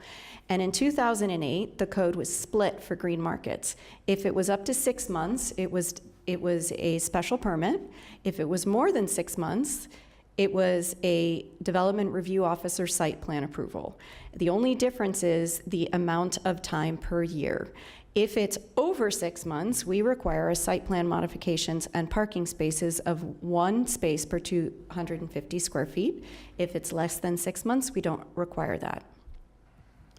So this slide shows the difference between the temporary use approval process. It's the DRO to approve as a temporary use, or the permanent ones, which are more than 6 months, are DRO approval with site plan. The difference between the temporary use is it's an $800 project, and it's very simple, straightforward. We approve within 30 days. The DRO with site plan is much more complicated, longer, and costly. So I had a slide on special permits, but essentially a special permit is the same as a temporary use approval. So our findings and recommendations on green markets is that we go back to where we were in 2008 and do a temporary use approval for 12 months per year for a green market, eliminating the requirement for site planning, because this type of use is specifically contingent upon the green market operator and the owner of the property. And it is ideal and a more appropriate processing and approval if annually we renew with the special the special permit or the temporary use is essentially the same, because we don't have any permanent green markets. It's never actually happened. We wouldn't want to be in a circumstance where one of those two parties changed and we would get in the middle of something that we don't really need to. It's a temporary use that happens in a parking lot, so we're proposing permission to advertise in what we provide in the backup. We have not been able to work with Scott Stone on the details of how this will work out, but we would have the official language coming back next month. So that's the conclusion of green markets that we have for you. So basically what you're trying to do is make it more efficient for someone to actually go through the process. Correct. Because everyone is always telling us we're not efficient enough. Yes. Okay, I'm on board. Commissioner Woodward. Thank you, Mayor, and thank you, Lisa, for this. It's important for an existing green market that's in limbo right now, that has had to go through a tremendous process and tens of thousands of dollars to try to get this done right now, which is just unnecessary, but also to open it up for future areas around our unincorporated. And it's basically allowing a landlord who owns, a large area parking lot to enter into an agreement, and, we would just, double check with it every year, but it's really between those two operators, and we're just, doing a very limited permit. So I very much support this. I'd like to move this forward for first reading next month. Okay, Commissioner Sachs, your light is on, and then Attorney Stone. Okay. I'll concede to the attorney. Well, thank you. Just when we get to the point of making the motion, the add delete didn't have the correct language, so I just wanted to kind of help guide you to the right language. Okay. Commissioner Sachs, anything to add? Yeah, thanks. I always like to talk after the attorney. The couple of things. First, you're amazing. Thank you. Stay always. Need you. I have a couple of, and I think some of this was board direction. It was brought up by some of the other commissioners. First of all, on the variances and waivers, let's go back to the very first one. I've got more on the variances waiver That's once the we next tackle. part of the presentation. Yeah, I'm sorry. Only one at a time. Go ahead, Lisa. I got a lot more on variances and waivers after we have this motion, if we Okay. could. Well, the motion, when we do a motion, will I have an opportunity to talk about variances and waivers Absolutely, before we do yes. the motion? So the motion right now Separate is motion. only on green markets and special permits. Right. And I have a question on that. Okay. If a green market wants to open up in a city, which is really superior, the city ordinances or county? Can county come in and have, supersedious jurisdiction over a city permit? Yeah, with limited exceptions, the ULDC only applies to unincorporated, so the city's regulations would apply within the city. Okay, that was it. Thank you. And if we'd like a motion on this item, then we'll go into variances. So what would be the correct wording on the motion, please? Okay. So The first motion would be that the board, by a majority plus one vote, elects to conduct both required advertised hearings under Florida statutes, section 125.66, at 9:30 a.m. instead of holding one of the required hearings after 5 p.m. You can just read them all together, and then you can do them at once. Second motion would be to approve permission to advertise for first reading of the ordinance at the BCC zoning hearing on October 23rd, 2025 at 9:30 a.m. And then the third motion would be that the BCC receive and file the business impact estimate for this item. So we're just working on His motion. the first part of that motion, which would be item A, correct? Yes. Okay. So that is my motion. So we have a motion. Do we have a second? And we have a second. With 5 of us on the dais, is that enough to carry? Yes. Okay. So we have a motion and a second. All in favor, all opposed, see that motion carries 5-0. We are now on to variances and waivers. So variances and waivers. Now everyone knows, I think, that I don't like variances, and I will show you why. So Article 1 of the ULDC shows you the difference between, this is all cut and paste out of the ULDC. The difference between a variance and a waiver is that a variance is for a peculiar circumstances of the property and is not the result of the actions of the applicant, whereas a waiver is a technique to allow the altering of ULDC provisions for various missions that the board is seeking. And there's the exact wording out of the code. So these are the standards of approval. Again, copied out of the code, but I abbreviated a little to fit on the slide. So both variances and waivers have to be the minimum allowable reasonable use of the property. They have to be otherwise consistent with the comp plan and ULDC. They can't be injurious or detrimental to public welfare. Waivers only have 3 standards. They are not detrimental to the design and the harmony of the site layout. They don't conflict with other parts of the code, and they don't impact adjacent properties. That's the similar circumstances between variances and waivers. But variances go on to say there must be peculiar circumstances, they're not self-created, it doesn't grant special privilege, and if we didn't approve the waiver, the property owner would be in undue hardship. So that's the difference between a variance and a waiver. Now, the approval authority, Board of County Commissioners approves type 2 waivers, the Zoning Commission approves type 2 variances, and the Zoning Director, acting as the Development Review Officer, approves type 1 waivers and type 1 variances. So this is a copy-paste out of the code. What a type 1 waiver is something, there's a very, very narrow scope of items that I could approve by type 1 waiver. The most popular is a 15% reduction in parking. I typically approve these all the time.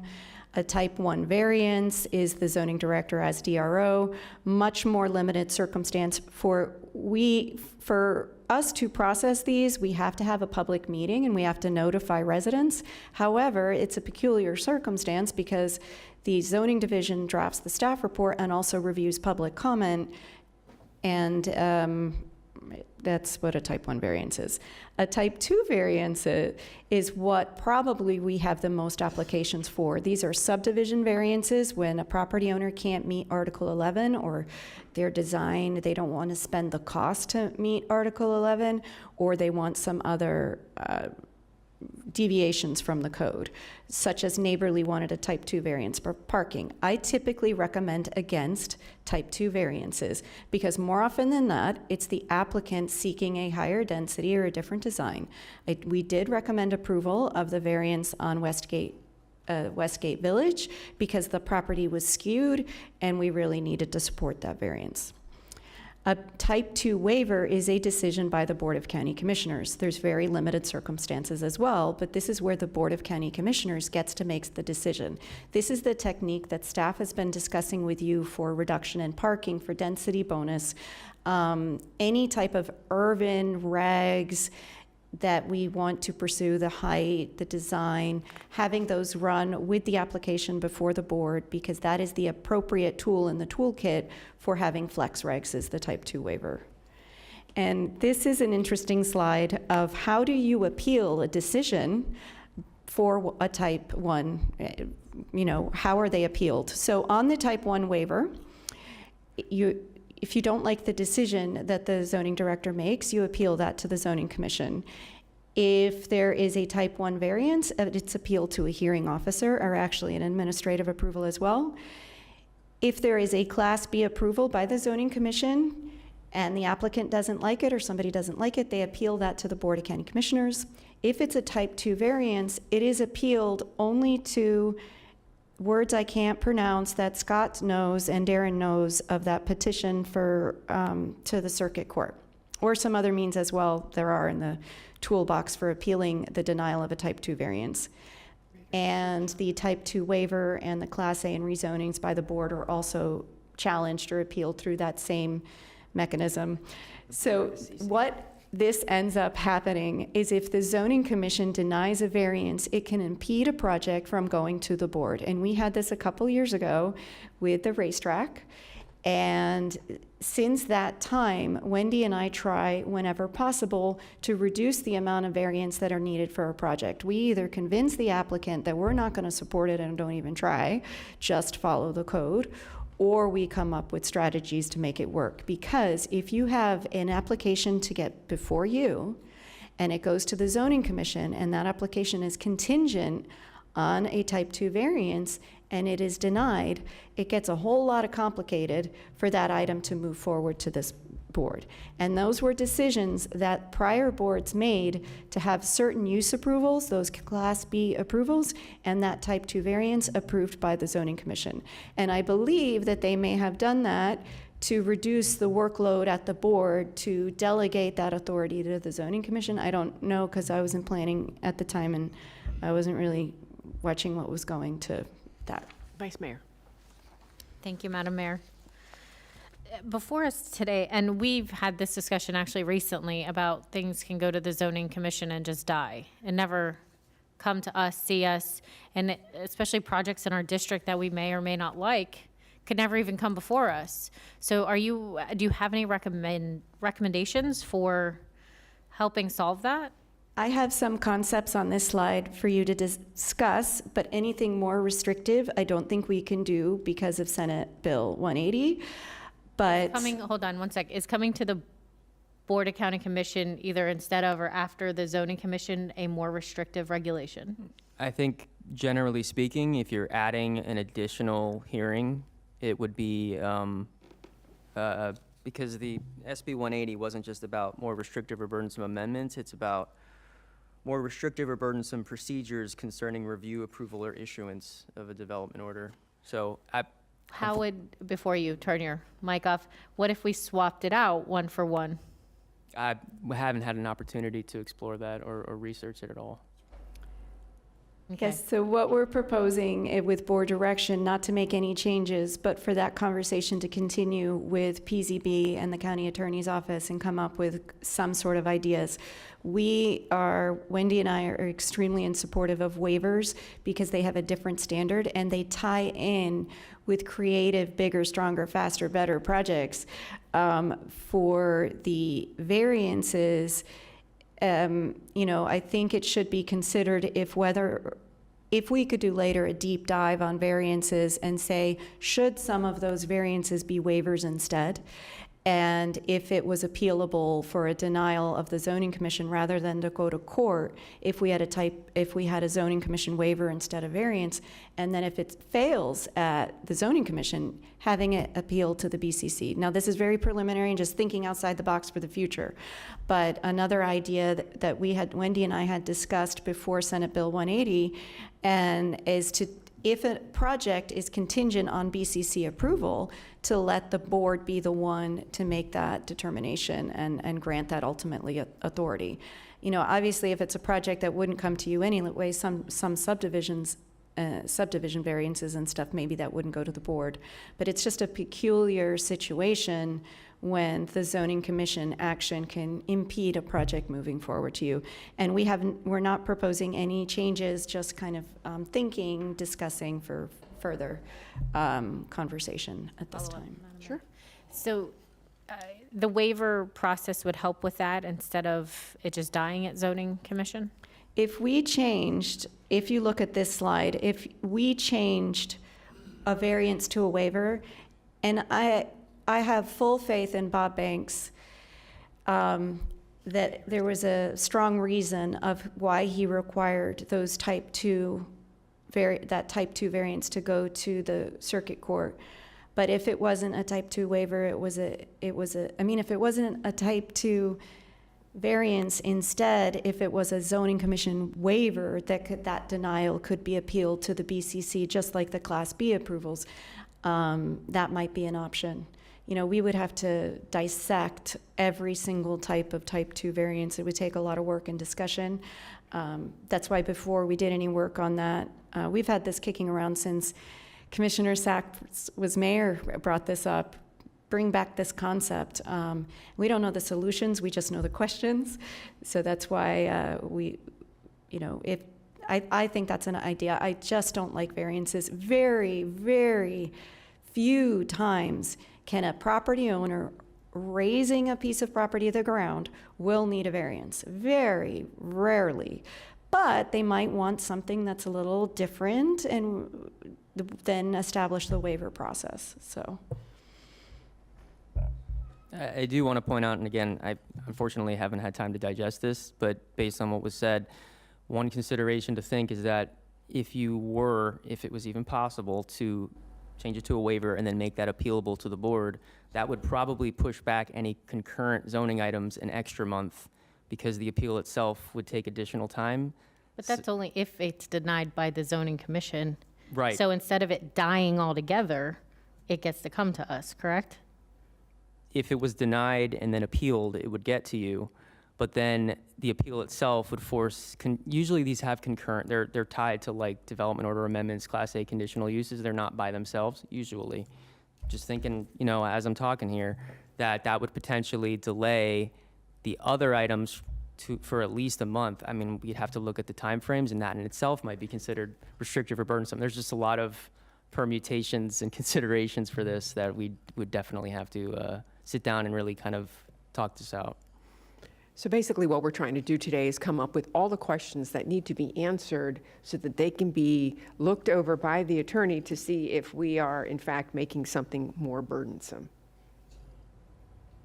And you gave me a thought on that. Go right ahead. If you do come up with that, is there a way to, is it even a possibility to run that through Tallahassee to make sure that what we're doing complies, or do we just have to wait and see if we get sued? Yeah, I think we'd have to use our own judgment based on the information that. We couldn't get an opinion from the Attorney General? I'd have to talk with the county attorney about that. Thank you. Did you want to add something, Whitney? Yeah, I just think that we would definitely, like Lisa said, want to dissect kind of some of the things that you all might want to see versus things you wouldn't, because you wouldn't want to see a type 2 variances that weren't eligible for a type 1, that are just a one-off type of thing that aren't tied to a development proposal. So just kind of narrowing that scope, or maybe even looking at the type 1s and increasing kind of the percentage of those, because we do have a lot of code compliance cases that come along that may be something that someone inherited, and it might be a garage that's been extended that they had no knowing of, and they need to fix it, and they might need to come for a variance, and it might trigger that type 2. So those are the kinds of things that we need to really dissect to make sure that what's coming before you is something that you really want to weigh in on, type of thing. So we need to be compassionate along with everything else. Always. Okay, Vice Mayor, done? Thank you. Commissioner Flores. Yeah, going to Vice Mayor Baxter's point, I don't see that as being more burdensome. I see that as being quicker and more reactive. That way, if it gets denied over there, it comes right back to us in 30 days. I would think they would want that. I mean, we're talking if it gets denied, correct? Mm-hmm. I would think they would, I think people coming before us would want to do that. That's my point of view. I'm not an attorney. I got attorneys here to make that decision, but that's the way I see that. I do like the waivers component that you're mentioning, so that's something that I would be in favor of. Zoning commission, these commissioners, do they have briefings with you guys? No. That's my whole point here, is now they're coming, to an appeal process. They usually don't get a briefing from staff, and it's purely on them to do their research and their homework based on their skill level and whatever acumen, they bring to the table to do this all on their own.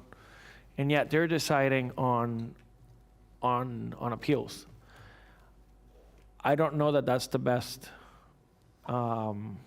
place for them to be deciding this. And I would also recommend that you guys make yourself available to these zoning commissioners so that they're prepared when they have these meetings. Because I have heard some feedback that they weren't completely sure of how to vote or where staff stood, or so I would try to make someone from the team at least available to do some briefings with them prior to their commission meeting. Well, we're always accessible, and I think everyone always knows how I really feel, so I'm surprised that someone on the zoning commission would say that we weren't very clear in our staff reports that they receive them a good 5 days in advance of the hearings. Every paper that you receive, the zoning commission receives, even if it's like 2 inches thick of paper. So Wendy and I are always accessible. There is one in particular that calls all the staff all the time. But I haven't heard from anyone in forever that's on that board. We do this for a living. They work their full-time jobs or whatever they do, and then they get this added on. So I would say briefings with them at least 20, 30 minutes would be also good to be available. And I would, if we could change that appeal to the zoning commission to be to us, might be better. Thank you. Commissioner Sachs.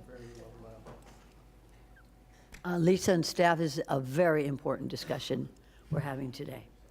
And before I forget, let me confirm what the Vice Mayor and Commissioner Flores said.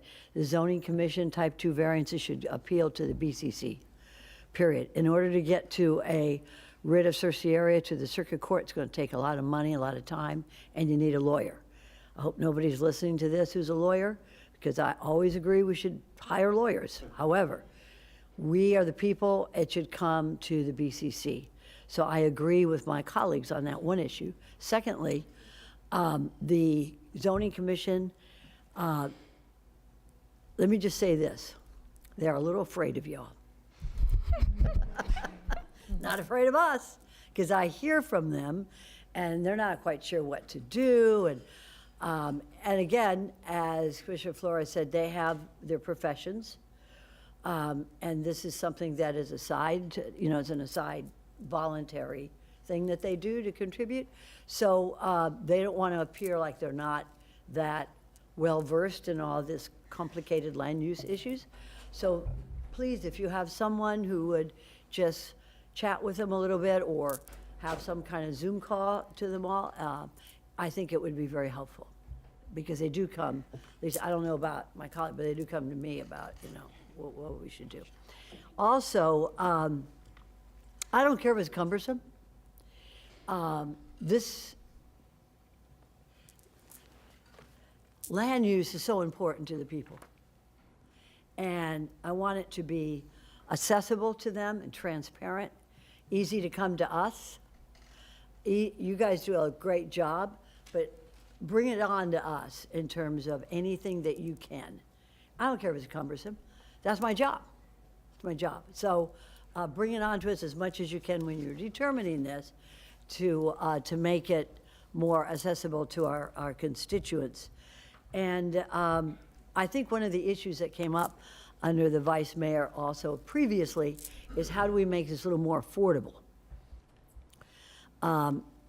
so that people can afford to come to their government for changes. So if we could look at a sliding scale of for the fees, and I think it's $20,000 and up for someone to come for, for land use or something like that, and then they should really hire a lobbyist. So if we can review how we could do it on a sliding scale, like we do for other government services, and I'm thinking representation before the court. People can represent themselves, but they can also have a sliding scale of what they can pay. So I think that's important. And I think that this is a very, very important issue that you're going through. Whatever we can make. Also, I've requested from our attorney to give us a copy of that Senate bill. I think everybody should have a copy of it, including the committee notes, so that regular people can understand this law. We have not had to my knowledge, and I'm looking at our lawyers, but I know the answer to this. We have not had a test of this new law when it comes to land use and variances and things. So I think we all need to have a copy of it. It's a law that was made by our legislators. We can understand it with the committee notes. And then if we need to push it, let's push it. It's Palm Beach. So I haven't gotten a copy yet from our county, but I know he's going to be. I sent it to you. I know you did. I know Okay. you did. I just can't find it. But that way, everybody will get a copy of it, and that way we can look at it. Please include the committee notes. It makes it a little easier to understand. Thank you. This is a very important discussion. Thank you, Madam Mayor. Thank you. Commissioner Weiss. Thank you, Mayor, and thank you all for this update. So, starting off with the waivers, I think that's excellent. To the extent that we can implement waivers, I think that's the right thing to do. I think you're on the right path, and so spending more time on that is something I would 100% support. The use of waivers makes a lot more sense, and as you said, I mean, the way the regs work, and they were done for a very good reason, but self-inflicted issues don't count for a variance, and a lot of times it's exactly what we want to see, though, in the projects. And so we want to see that innovation. We want to see people, bringing new ideas, and sometimes our own regulations get in the way. So I'm 100% behind you spending more time on that. I had the pleasure of serving on the Planning Commission for the City of West Palm Beach for over a decade. Knew nothing when I got on that board about land use, but I did ask for their Unified Land Development Code. Good for me, I was on a sailing trip and was able to spend many, many hours reading it. But I think it's incumbent upon people that serve in these positions. Yes, it's voluntary. Yes, they have other things to do, but they have a responsibility if they're going to serve in these positions. I agree with my colleagues that I think it's important that staff be available to provide the guidance for them as well. I don't know if they need briefings, with everything, but they certainly need the ability to get access to staff. For, whether it's legal, whether it's zoning, whether it's planning, or any of the other areas of expertise that you all have, make available to us, they need to have that available as well. So I'm a little, because the other thing, the briefings take time. That'll take additional time out of their day as well. So asking them to do another meeting on top of what, the homework that they're doing, and the meetings that they're attending, and I know their meetings can run as long or longer than board meetings. Because I think they typically always get presentations as well. I don't think they skip them like sometimes we do, because we've had the briefings and we've gone through the application. And I appreciate the comments on the sliding scale. I think that, and I thought that was a good idea. But as I've been thinking about it, I think it's also, in addition to the income of the individual or their ability, if they're representing themselves, the size of what it is that they're doing. I think that makes a difference as well. If it's a single-family home, or and they're splitting a lot or something like that, that makes sense to me. But if they've got if they're developing a large parcel and they're going to be doing multiple lots and, a whole site plan and everything else, I'm not so certain that I would want to waive those fees, because there's a cost to staff doing that. And I believe the way it's defined is that these are really reimbursements for the cost of somebody making these changes. I mean, we obviously, I want to protect people's property rights and allow them to be able to, do what's allowable on their property. But there's also a cost that government is, that nobody else is getting the direct benefit out of. And so that's a direct benefit to that property owner. So I just want to make sure that that's done fairly. But to the extent we can make it a little easier, I think that's good as well. So, I'd ask that you come back, and spend more time on this. The flex regs. Look, you all are professional. We have we have the best professional staff, and you all know what you're doing. And to have more flexibility, to get things done faster, more efficiently, both for our staff and for the folks trying to get the work done, is something we all, I think we all aspire to. So the more flexibility we give you all, the faster things get done. And as long as it's meeting good quality standards that we have here in Palm Beach County, then I'm 100% supportive. Thank you. Commissioner Woodward. Thank you, Mayor. I just wanted to go to page 28, your slide with your recommendations, and very much agree with reevaluating the waivers and changing some of the, I guess it's more cleaning up the categories that some of, if it's a variance that could be a waiver, I very much support doing the work for that.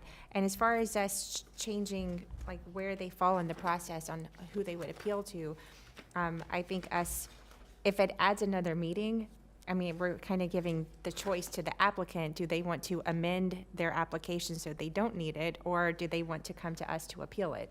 So I don't see it as being more restrictive. I see it being as your choice. You have a choice. You could come to this board and maybe you get it overturned, maybe you don't, or you could make the changes where you don't need to ask for that in the first place. So I think if we approach it in that way, that we're adding an option to the applicant, it's not more restrictive. That's Sure, and just I think we can sit down with staff and go through each process and look at the timing and the boards and the entities that are involved and kind of break down each option and see where we're at based on that. Okay, well, that would be my recommendation, to do that, because we're about adding choices for applicants, not making it more restrictive. Thank you for this. I agree. Flexibility is not burdensome. It's really giving people an opportunity to do the best project they can on the parcel that they have. So where are we and what do we need, Attorney Stone? Because we now have 2 motions left. Well, we don't need any motions on this one. It's just I've been putting this on the back burner to bring to you because I couldn't bring any solutions, only questions.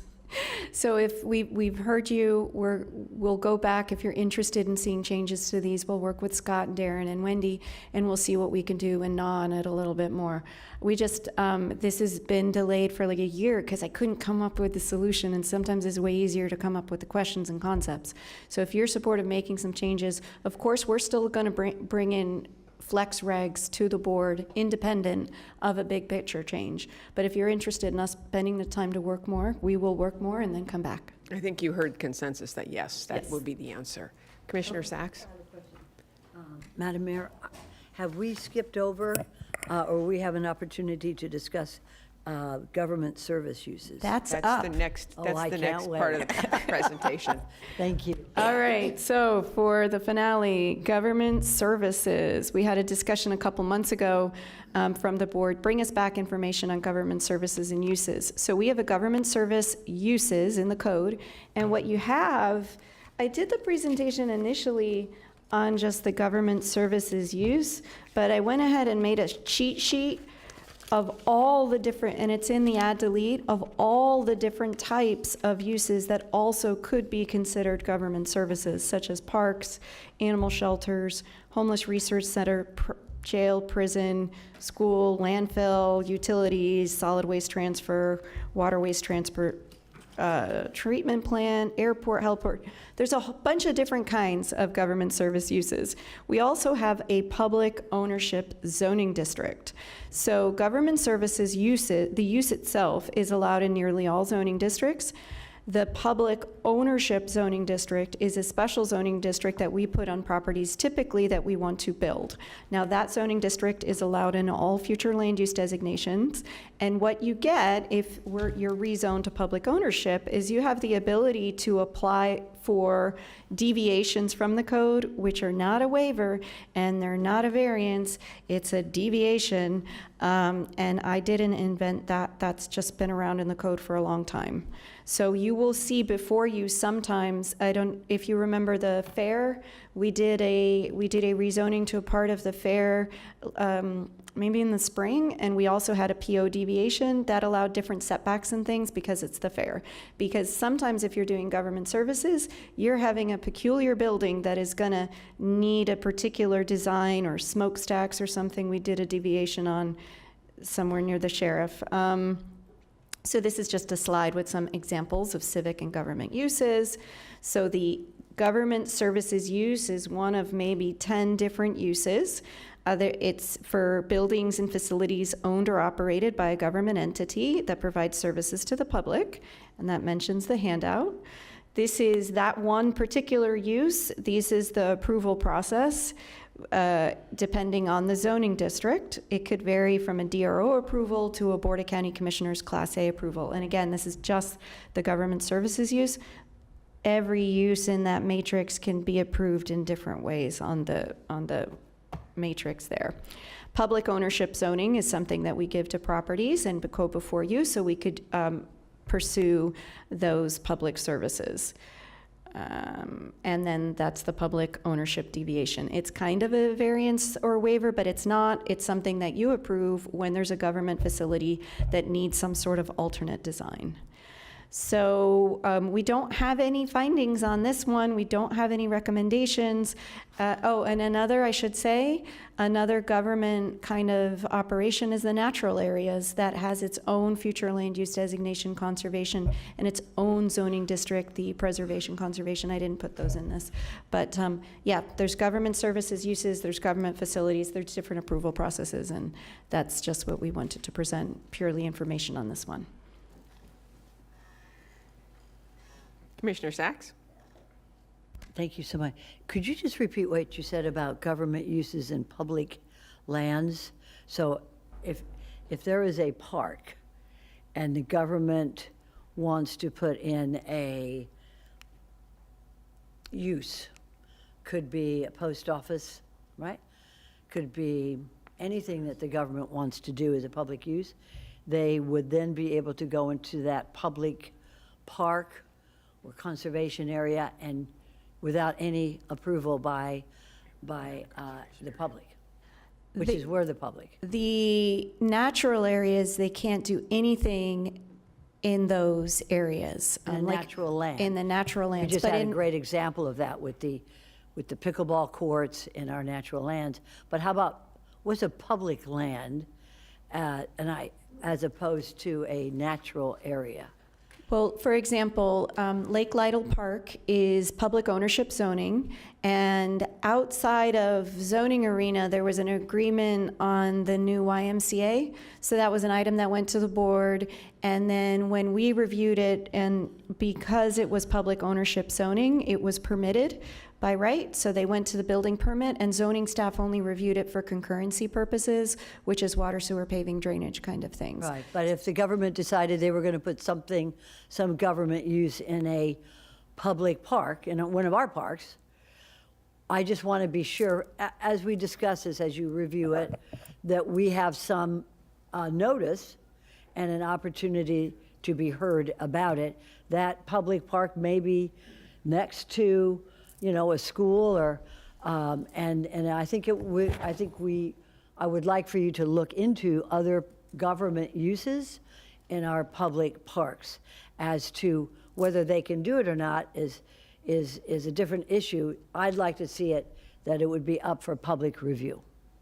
I think, and Patrick Rutter could expand, I don't know how. Patrick's light is actually on, so. Okay, yeah, because I don't know how things come, usually I'm at the tail end when it comes to that. And that's where I was going to go. We're essentially talking about a two-step process. This is the second half of it. Is it permitted uses working through the development process? This board will see, as a matter of policy brought by FDO, whether it's utilizing a civic site for a use or lands we otherwise have for a specific use, or another department expanding, modifying a function they serve and changing it. This board will see it first in that policy arena before it gets to zoning world. I just want to make sure that any government uses in our public parks come before the board, and that's fine.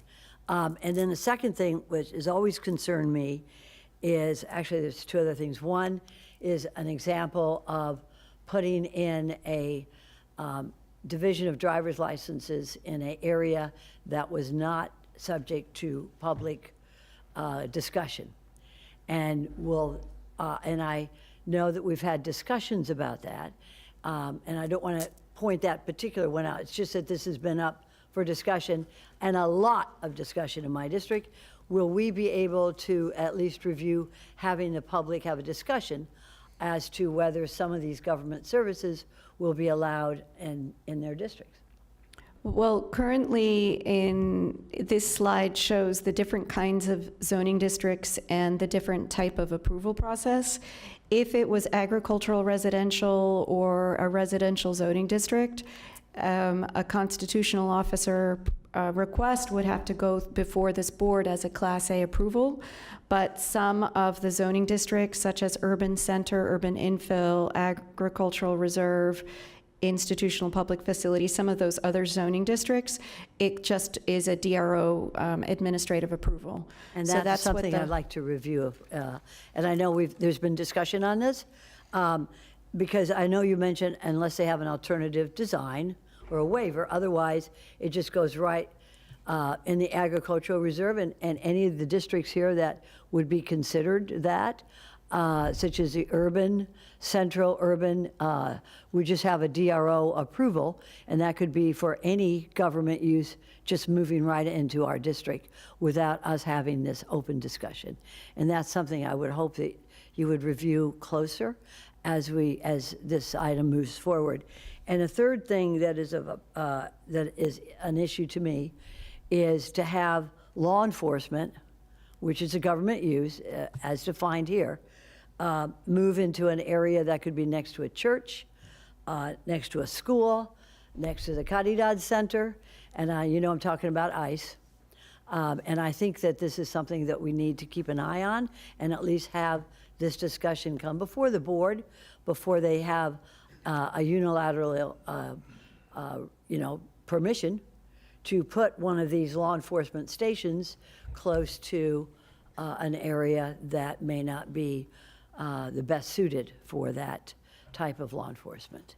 So if you could also review that as well, I appreciate it. I think it probably would be a good time to discuss detention centers with the deputy county administrator and the executive director, because a prison, jail, or correctional facility has to be a Class A conditional use only in institutional or public ownership zoning. So I think we should discuss behind the scenes and be prepared if that comes down the road, if it would fall in government services umbrella or if it would be a prison, to be prepared if something like that ever comes up. Well, it concerns me, staff, and colleagues, is that they would go ahead and start it. And it's federal government. And then we would be faced with having to say, no, you need public approval before you put that detention center, or an ICE station, immigration control enforcement, close to the Caridad Center or close to a church or an elementary school. I would rather see us have these regulations in place before that may or may not occur. But I think that as a preventative, it would be wise for us to have that in place already, rather than have them move in and then for us to try to disengage it. So I would like for you to review that as well. Thank you, Madam Mayor. Patrick, your light is still on. Just one little piece, just want to be clear, what we're talking about here is unincorporated Palm Beach County with the uses. County also has a number of facilities, I can think of South County Admin, for instance, which are within municipalities. This doesn't even apply in that world. This board will give us direction on what to do with those facilities, but the entitlements will come from them. So this process and this procedure could be totally different for facilities that we control within a municipality. As it relates to the other one Commissioner Sachs was referencing, let us do some research. We have preclusions that exist in some areas, but let us do some work on that. I appreciate that very much, Mr. Rutter, because my entire district is unincorporated. And I think there are many colleagues of mine who have portions of unincorporated. So rather than say, oh, they shouldn't have been here, let's make sure that we have the rules in place, or at least discuss whether we want the rules in place before they become part of our population here. All right, thank you very much. Thank you. That brings us to the end of your presentation. Again, I'm going to turn to Attorney Stone and say, we have 2 more motions to be made. Those were actually all for the, there were 3 motions for the green market. And We only made one, though. We only made the first one. Yeah, he made 3. I was under the impression that they were all being handled together, but if you'd like to do it again. That wasn't my interpretation, but okay. No, we had a motion. If that's your interpretation of that, we had the motion in the second already. We could ask the clerk if that was what was captured, just to make sure. Okay. That was not my understanding, but thank you. Good clarification. All righty. So we are now done. You have direction from the board, or do you have any questions for us? No, we just have the add-on item for Twee. And we're Item going to do a little shuffle while she comes up. We're doing the Boynton Beach add-on now? Yes, Boynton Beach add-on.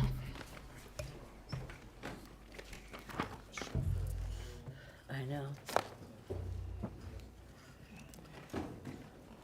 I know that Commissioner Woodward has a hard stop at 11:45. Did you have a 12? Okay. All right. She can come up. We made all this space.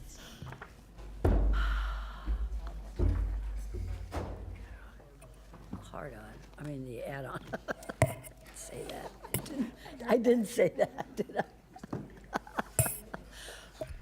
Good morning, Commissioner. Twee Shutt for the record, and I'll make this as brief as I could with time for you and the public for questions. Okay. Could you bring the presentation up? And I apologize for the lateness of the agenda packet. We feel this warrants a conversation and to make the board aware. Okay. So again, this is, in general, I just want to do a brief overview of the annexations. There's 4 different types of annexations that the board will see. Typically, it's, you'll see it through your Tuesday meeting. In this particular case, this is a voluntary annexation. The other annexation includes referendum. It also includes enclave annexation, which you see with the interlocal agreements.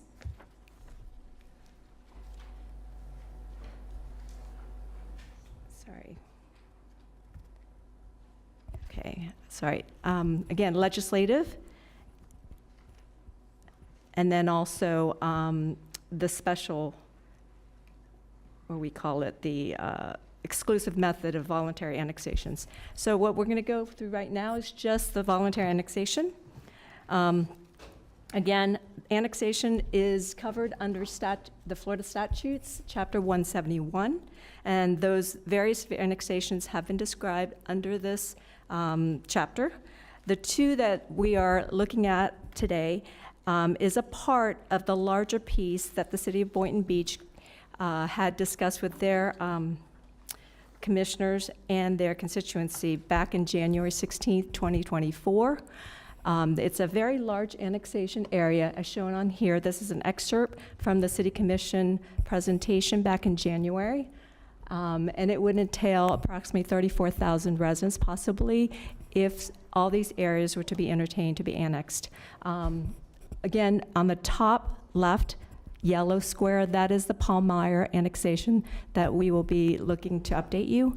And then the lower right is the Bamboo Lane annexation. Okay, Palmyra is in District 2, Commissioner Wise's district. This is approximately 34 acres, consisting of 123 lots, and located at the southwest corner of Lawrence Road and Hypoluxo Road. What's unique about these two annexations, it's a voluntary, however, it is by power of attorney. And the city asserts that through the power of attorney, through their utility agreement, that in this case, the water service agreement, they have consent from all property owners. Bamboo Lane, again, this is in the eastern corner of the map shown previously, and this involves 4.6 acres to be annexed, and it's located approximately 570 feet south of the intersection of Dixie and Federal Highway on the east side. So in this particular case, there's 15 lots, and 5 of which have been has been sold since the original water service agreement. So the city has held its first hearing for the annexation back in last week on the 18th. There were some residents that are concerned and in opposition of the annexation. And they're holding a second hearing as required by statutes on October 7th. So the issue before the board right now, just so that the board is aware and, given some time to direct staff for future action. So the issues really are these consent that are based on power of attorney appropriate. If there's any questions, I'm here.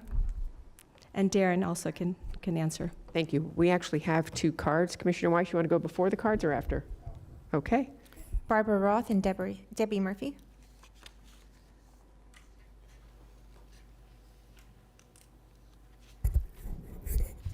Good morning, Mayor, Vice Mayor, Commissioners. Well, here we are. Annexation. I've started every one of my COBRA meetings since I became president, April of 2024. When I do president's remarks, I start with annexation. We became aware of this in January of 2024.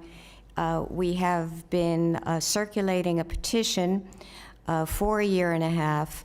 And we're delighted that we're finally getting some attention. We knew this was coming. It's starting in Commissioner Weiss's District 2. Very clever first foray.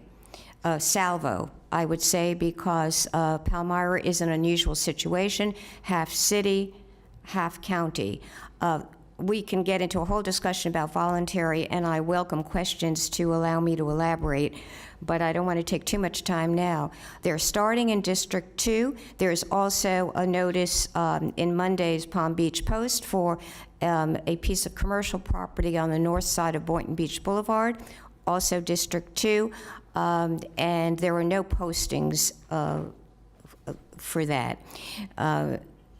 They are starting to nip away. And be assured that the next districts affected will be District 4, Commissioner Woodward, and District 5, Commissioner Sachs. We knew this, and we have known this. We urge you to the extent that we can assist you. We have a great deal of historical knowledge and information on this. COBRA's been through this before. My apologies, I don't think I said I was speaking specifically on behalf of COBRA, but we have seen this playbook. The city of Boynton Beach needs revenue. This is nothing but a desperate attempt to gain properties that will provide them with more revenue. As to the issue of voluntary, in the last week, because we were at that Boynton City meeting last Thursday night, we spoke with residents there. We have spoken with them since, as recently as yesterday, and we have been invited to Palmyra's meeting this evening. They do not know what's going on. They simply do not know what's going on. They were not invited to an informational session, something that I know our county staff does so well. They bring in possibly affected people. No, this has not happened. So Palmyra is only the first.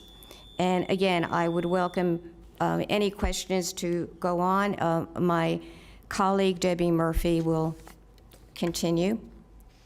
Thank you. Commissioner Weiss.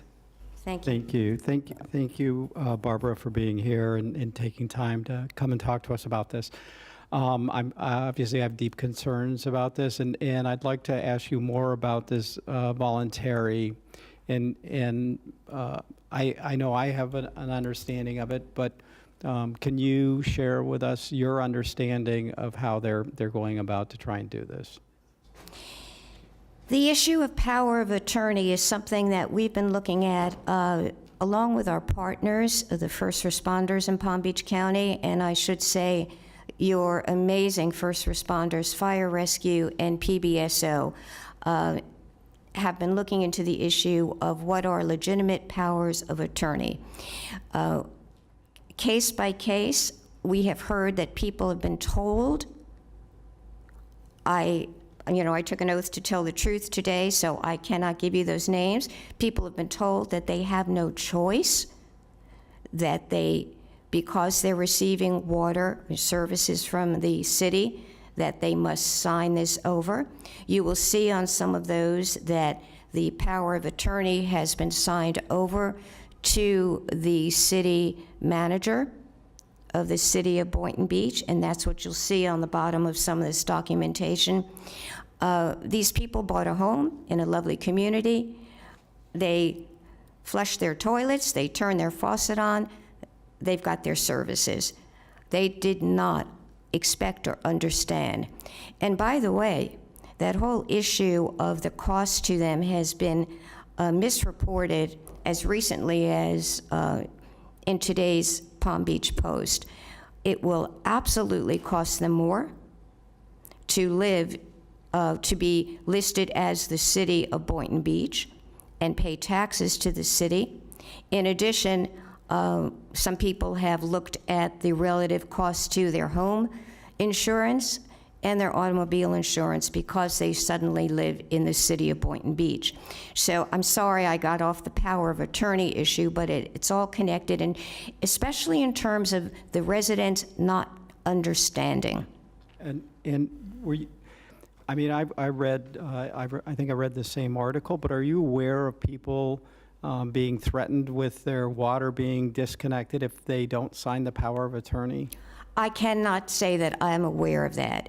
If you've heard it anecdotally, I have not heard that. All I know is that they were told, you get your services, you have no choice. Now, I don't know what no choice means. No, I have not heard of that. Okay, thank you very much. Thank you. Good morning. I'd first like to say that I did not get sworn in. I arrived after the beginning of the meeting. Do I need to? Yeah. Doesn't matter? Okay, thank you.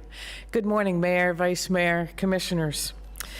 In May of 2024, an article in the Palm Beach Post was written by the Boynton Beach City Manager, Dan Duggar. In it, he implied that COBRA was premature in our concern about the city's proposed annexation of 30-some COBRA member communities, which had, of course, been announced in January of 2024. He suggested that we wait for the results of the feasibility study, and he also referenced crossing a bridge when we come to it. Well, it appears that they are crossing this bridge at this point. To date, we have not heard anything about their feasibility study, and so we are absolutely in opposition of this. While Palmyra is not a member of COBRA, their community is located within our boundary. This proposal concerns us. COBRA, I am pretty sure that you are all aware that COBRA definitely opposes annexation of our member communities, and as are the residents of those communities. During our investigation of the annexation process, I came across a document called the Voluntary Annexation Process Overview, which was published by Palm Beach County. It outlines the hearing notifications, adoption, and final processing of annexation. If this process is still viable, then I believe the city has not been in compliance with regard to Palmyra, as well as the property at 3604 West Boynton Beach Boulevard, which was noticed in the Palm Beach Post as being annexed by the city as of Monday. The annexation process overview states that at least 5 members of the BCC is required to approve annexation when it comes before you in the future. And of course, we urge 5 of you to say no. We urge 7 of you to say no. Those of us who live in the potential annexation areas, I happen to be one of them, are very happy with the services we enjoy from PBSO and Palm Beach County Fire Rescue, and don't see value in the increased taxes, which, by the way, will be increased at 20+%. For substituting the services being provided by the city for those that we already enjoy from the county. It purely is a money grab. That is it. I would like to comment, if I may, on Commissioner Weiss's question about Bamboo Lane and whether or not they have had their water. Well, I don't know as a personal experience, but when we were at the commission meeting last Thursday night, the city commission meeting, there was a person who got up and stated that they had threatened him. So for what that's worth, it is what it is. So if there are any questions that I can answer, both Barbara and I are here for that. Thank you. Thank you. Okay. Staff, the ball is back in your court right now. Commissioner Sachs, your light is on. Thank you, Mayor. I'd like the record to reflect that last night at 5:30, my office received this. I don't even know how many pages it is, Mr. Rutter, but it's voluminous. At 5:39 last night, I received a notice that this would be an add-on to today's agenda. This is not the way it works in Palm Beach County. I don't know why that occurred, and there is a lot of information here to digest. I am not prepared to, because of the late notice. Is there a reason why we received this at that late notice? Anybody want to, Mr. Rutter? Be happy to. Yes, apologize for the lateness on this one. This is an item where the city of Boynton Beach will be taking up action on this early in October, and we felt the need to be in front of the board and take any direction you may or may not have on this now. Not the next opportunity we would have at the board would either be next Tuesday at our workshop or on the October 7th when the city would be taking it up. We wanted to get this opportunity to take any feedback. We apologize. Recognize there is a lot there.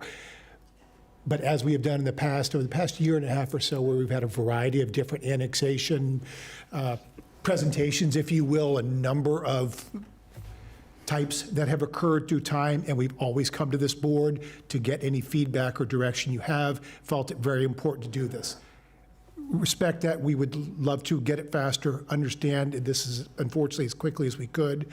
We apologize for that. No, and I know it's inadvertent. It's just that this particular annexation affects 3 districts, but it also affects the whole concept of taxation without representation. I mean, really, 20% increase in taxes. Is the city of Boynton Beach present today? I don't see anybody who has put in a card. I am completely I cannot vote one way or the other, consider this in a professional and learned way. With this coming in at this hour, unless there's some egregious reason that we would have to do this by a certain hour today, then I think that what we need to do is we need to, in whatever way you all think, and I'll leave it up to you, Mr. Rutter, but 5:39, 5:36, and then 5:39 to put it on an agenda for this morning on a very important issue is really not proper. And I certainly cannot, I don't know whether to say no or yay, because I just haven't received it in enough time. The applicant, the city of Boynton Beach, I haven't heard from. Maybe they have a very good argument, but I haven't heard from them or received any email.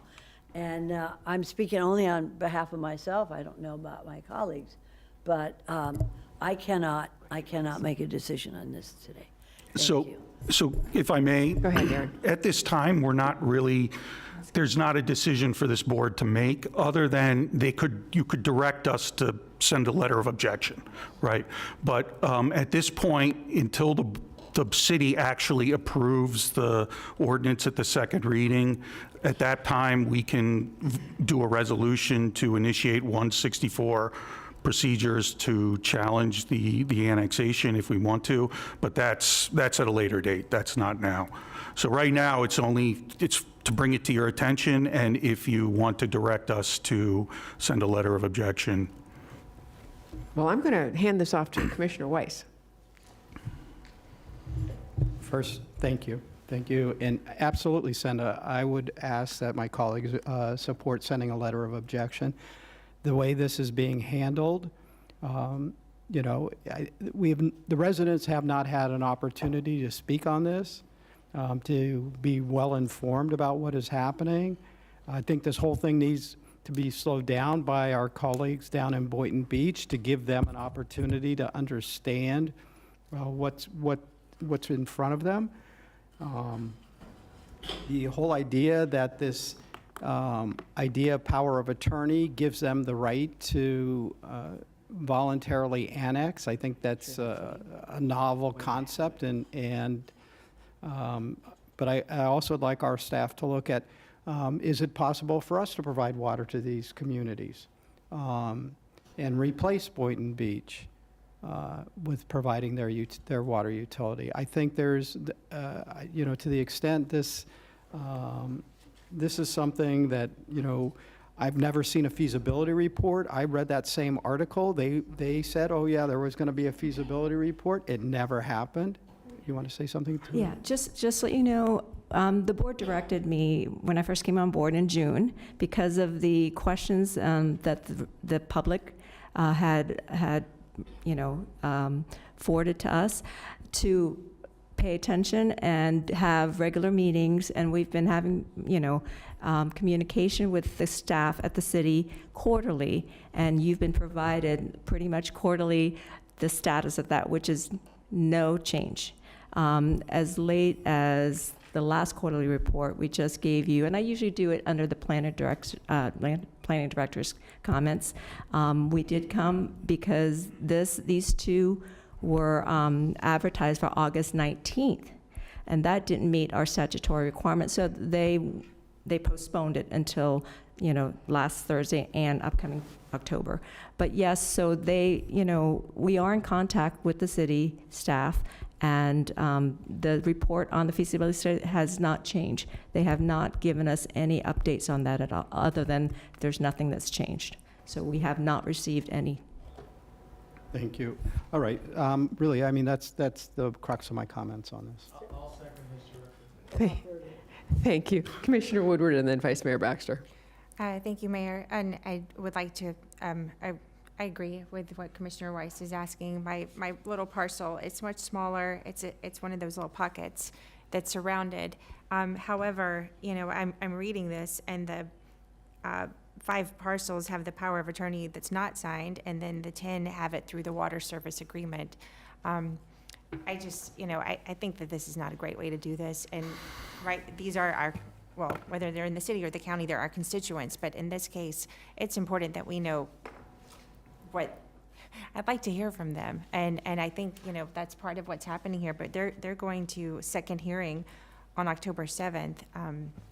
And, a water service agreement, that's just, it's not a great way to do it. Hopefully our partners in the city maybe can hear this and understand where we're coming from and where, the people we're representing don't know that just because they get their water from the city, that suddenly means one day they become part of the city. There's ways to do this. There's a number of annexation options.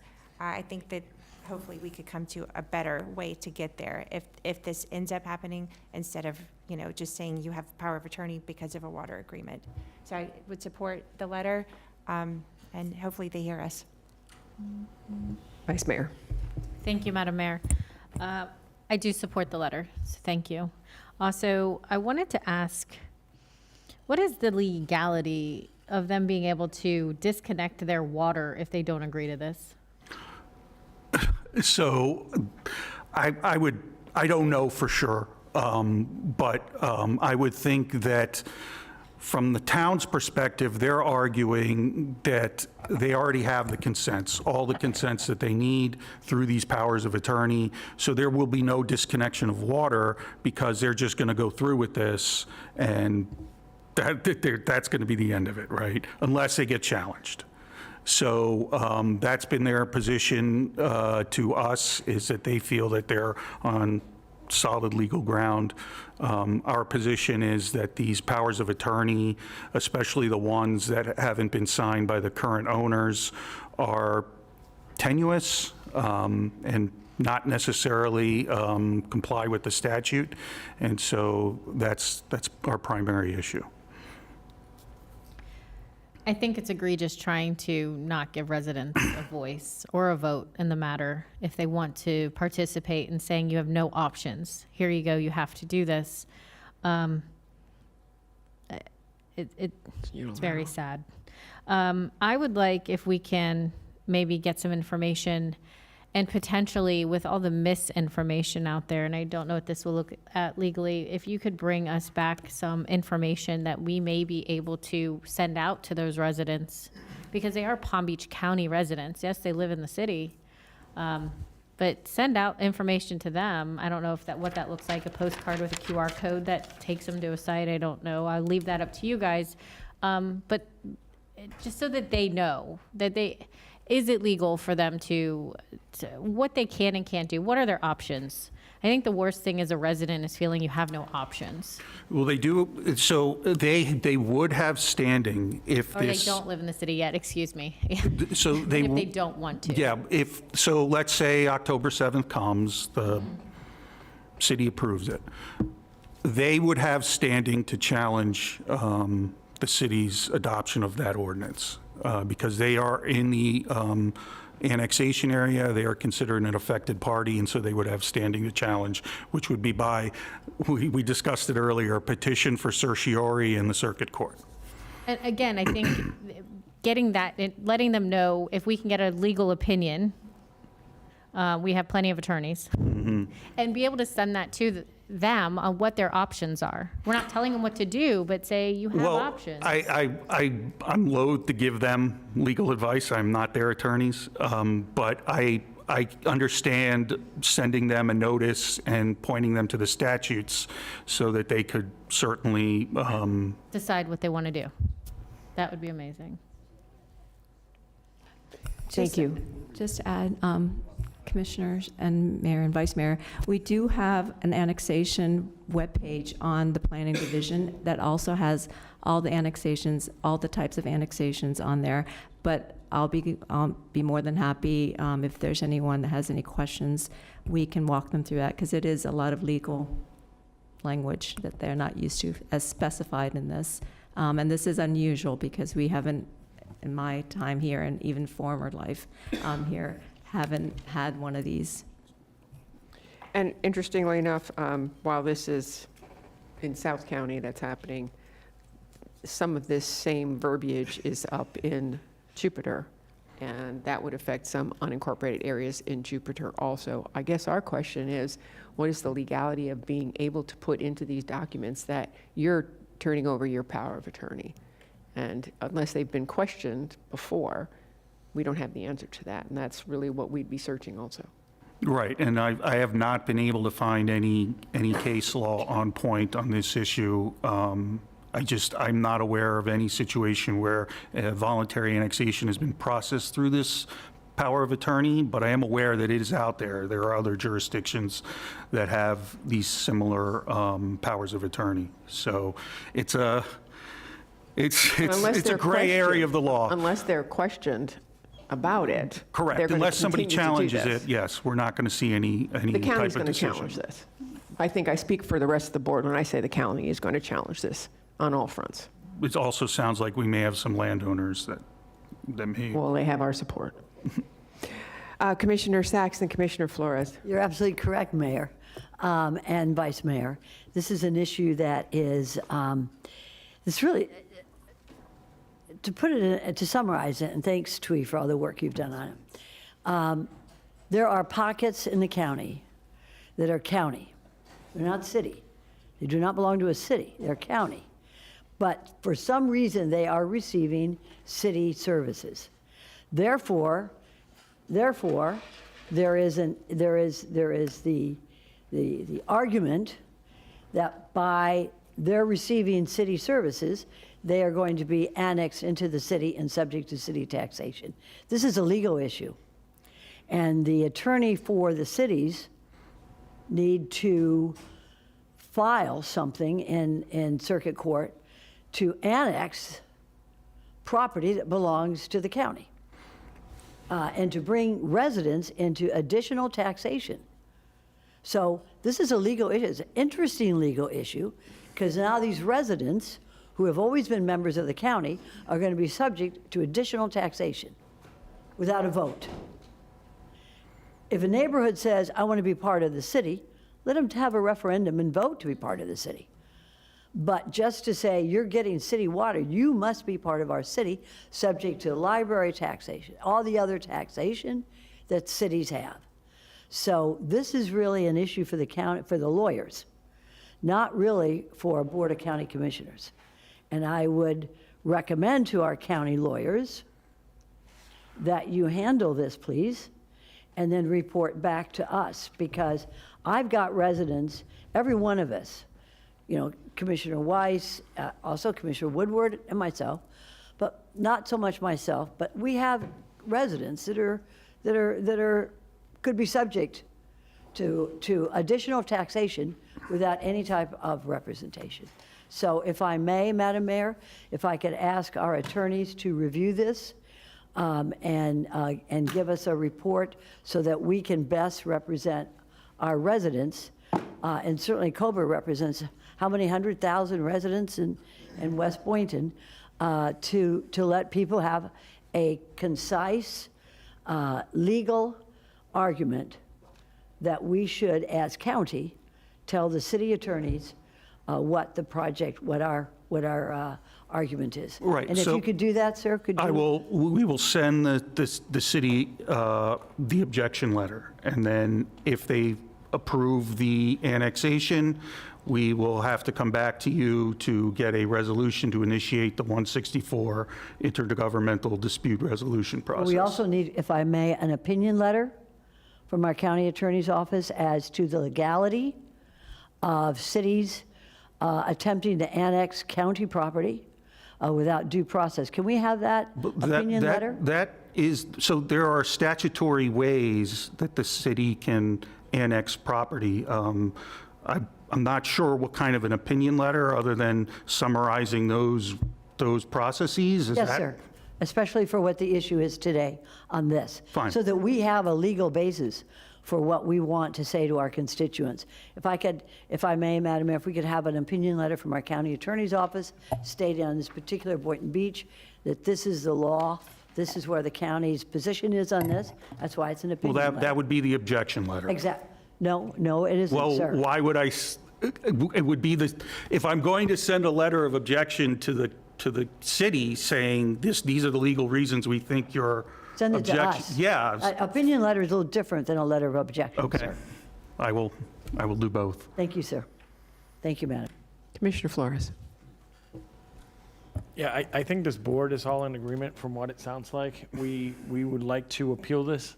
If this is truly voluntary, they would either be able to change their water utilities, which they can't right now. And two, if it was voluntary, they would have to vote.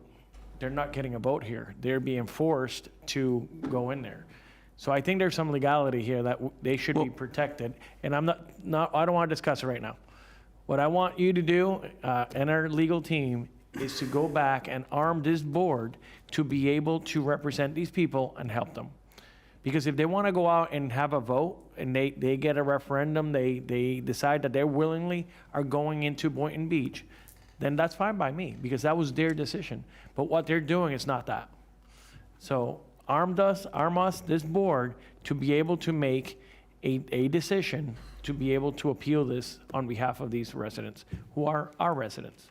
So I would like that to be brought back as much as you possibly can by the next workshop, if it's okay with this board. So it's about a week from now.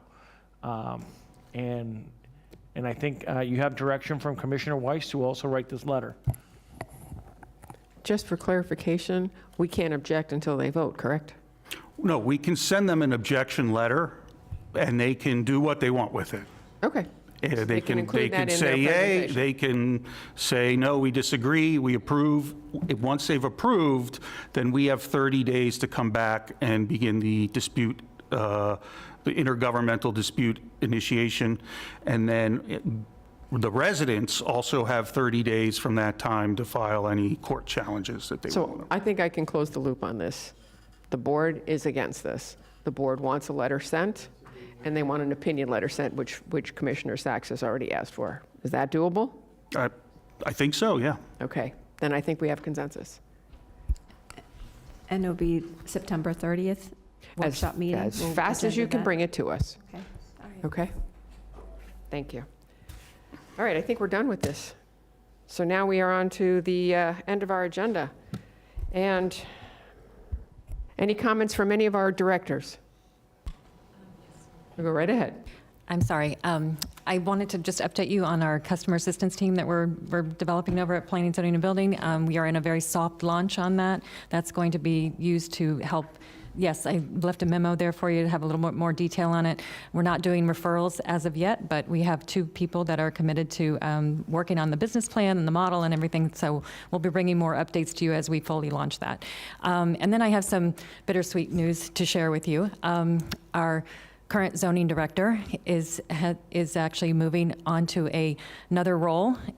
She's been with Palm Beach County, Planning, Zoning, and Building for almost 30 years, and she is now going to be. She's accepted a job with the Ag Extension Office, and she will be working directly with PZB and with the agricultural community on being a great liaison. It's really a great role, and I think that we'll still get the benefit of having Lisa in our lives and having her input and wisdom and all of those good things that we will really miss at PZB, but we're not losing her completely. But anyway, I wanted to share that with you all. And Wendy Hernandez has offered to step in as interim in the meantime, and we'll be moving on. Lisa will still be at the next meeting, just sitting nearby, but not officially as zoning director. So. Thank you. Well, I think on behalf of the board, we say we're going to miss you in this role, but we're glad that you're not going too far, because if we want to pick your brain, we're going to. Thank you. Would you like to add anything? I'll be around next month, and everyone's tired and hungry, so I'll say some words maybe next month. So, and it's not like losing a daughter, it's like gaining the cooperative extension service in this kind of arena. So I'll still be here. Well, we appreciate that. Thank you. Any other? Twee? Just one quick question. One quick item. Just report on the CTMP. We have coordinated with WSVR consultant, and we are looking The survey's out there online until October 18th. There's opportunities for us to gain more input, and we've listened to a lot of the people, and you all will be providing 2 in-person meetings. One will be out in the Glades, another will be central located in Central County, and then 2 more county-wide virtual meetings, because we've heard from a lot of the professionals from the cities. They couldn't attend. A lot of it is budget time, and also it's at night as well. So please look forward to the notification that WSB will come out. They're looking to book the venues and times right now, and they're thinking they'll be either 6th or 8th on this upcoming October. But it'll probably be the week of the 6th and also the week of the 13th. I know we have a holiday there, but they'll work through that. So 2 more virtual and then 2 more in person. Then in October, they'll start working with the stakeholders. And then November, there'll be another meeting with the technical advisors, or iPark 2.0 Plus.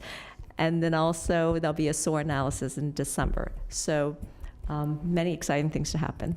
Thank you. Commissioner And Flores. I'm so sorry. I just came back, and then I hear Lisa's leaving now. And I remember when we were baby planners 20-something years ago, learning. And, again, I thank her for all her support. Thank you. Commissioner Flores? CTMP stands for?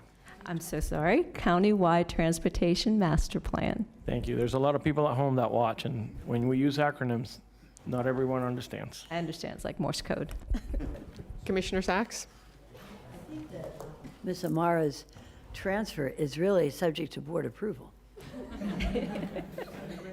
Did you? Yeah, no, right. I Is that an addendum? We'll talk more about it later, but no. Thank you. Patrick, you have anything to add? I'm just going to pile on with the Lisa part. I've been working with her for getting close to 23 years now. It'll be weird to not see her in planning or zoning realm, but we're definitely getting, this is a great situation, a great opportunity to be able to tap into her knowledge and history in another area, be a great asset for Ron, and will continue to be a great asset for PZB. So best of everything. We'll miss her sitting up there, but yes, she won't be far away. Thank you. Does anyone have any other comments? Any commissioners want to make a request? Can you make that for me? I do, but I will do your first if you'd like. I would like to, on behalf of the mayor, request a certificate from the BCC to be presented to the Loyola College on October 3rd at an off-site event recognizing their 100-year anniversary. Okay, all in favor, all opposed, see that motion carries 5-0. Mayor? Thank you. Sir? Could we clarify the second? Who made the second? Oh, Commissioner Weiss, thank you. Thank you. I would like to request an off-site proclamation declaring October 14th as Charlie Kirk Day. I can't second. Thank Thank you. you. All in favor, all opposed, see that motion carries 5-0. Thank you. I was going to say, as much as I'm going to miss Lisa in zoning, I'm happy to have her at the Ag Extension, helping my agricultural people and policies to help make agricultural strong and stay here forever. Thank you. Thank you. Sure, go ahead. Thank you, Mayor. 2 things. One is I'm following up, it was approximately, I want to say it was about 5 years ago, started asking about simplifying the ULDC and streamlining it, removing the conflicts that are in it. For those at home who don't know, our ULDC now is like over 1,200 pages plus exhibits. And, well, there it is. There's parts of it actually behind you. And, I'd made that request. I know you all had been talking about doing something, maybe getting a consultant or whatever to help you do it. But again, I'm just requesting that we get this done. I mean, it's all about trying to help you guys. And I think I said it earlier, when it's about, we've moved some in the flex regs, and that's been excellent because you've got professional staff to manage this. We need to get things done quicker, be more efficient, and not create more barriers for getting things done. So I really can't impress enough that it needs to get, if it hasn't moved, I know Patrick, you and I have talked about this, it really needs to be moving, and hopefully it happened yesterday. Do you want me to, I can weigh in on that. And Commissioner, thank you for bringing it to our attention. It's definitely on our radar, and zoning has been doing a terrific job trying to get things organized. We actually have an RFS going out this week for the ULDC reorganization to get rid of the redundancies, inconsistencies, those types of things. Unfortunately, our relationship with FAU didn't pan out as far as having them do the AI review, but we are putting the RFS out today, or not today, actually, this week, so it should be going out this week. And that's just the first phase. And then we'll have to come back with the substantive items. So it's definitely something that we are aware of and will be working on, continuing to work on. Thank you. And actually, I'm sorry, and Lisa has promised to help a little bit with some of those revisions in her new role. So we'll be tapping into her expertise on that as well. I think that's a great idea. And then the second thing, I actually, and thank you, Commissioner Sachs, for following up with me, but I sent a letter already to Representatives Lopez and Overdorf this week. For those who are Jewish, are the first of our high holidays, Rosh Hashanah, which is our new year. And so for those that are watching, I wish you all a very happy new year. But there were hearings, committee hearings on this tax committee held on Rosh Hashanah. We have members of our delegation that serve on that committee that were required to be there. We had to send staff up to testify that also are Jewish. To me, it's inappropriate. I think to most people this would be like asking Christians to show up on Easter for a meeting. So I wanted to, and I can only assume they weren't aware, so I've offered to advise them of when all the Jewish holidays are. So if they need that information going forward, but hopefully they can get their own staffs to look at that, but it wasn't appropriate. And it was unfortunate that people could not practice their faith and forced to have to participate. Otherwise, we would not have representation up there. So I just wanted to share that with the board that I had done that. Thank you. Commissioner Sachs, your light is on. I want to thank Commissioner Weiss for that because I think Palm Beach County has probably the second largest group of also Holocaust survivors in the country outside of New York. And this is a very important part of who we are as a people. And so I certainly second that, and I hope that doesn't need to be second. It's just something that has to be done, and I appreciate that. And I also want to chime in and thank Whitney Carroll. We're going to be looking at a RFP for a consultant to review the ULDC as well as our zoning ordinances with respect to and I don't know the different, as Commissioner Valora said, the transportation consultants that we have already hired, that this should go hand in hand with a consultant. I believe his name is Dover Cole, if I'm correct, or somebody to that effect, and maybe we could get moving on that with the revision of the ULDC as well, so that transportation issues go hand in hand with zoning ordinances as well. So what do we need to do on that, Ms. Carroll? We're actually gathering the information. We're going back to the WSP consultant that was hired for the Countywide Transportation Master Plan, asking them for how it would affect their scope that they've already, that they're already under contract for. And we'll bring that information back to the board because I'm sure that it could, need to be expanded. We're actually meeting with purchasing to find out if there's a way to expand on the existing contract to do an addendum or something like that. So we'll bring that information to all of you so you can consider It's very important that time is of the essence because there are a lot of developers who want to continue to develop, and we want to make sure that's consistent with the new proposals for the zoning as well as for transportation. So I appreciate that. Thank you very much. Any other comments from our board? No comments? The meeting is adjourned. Thank you.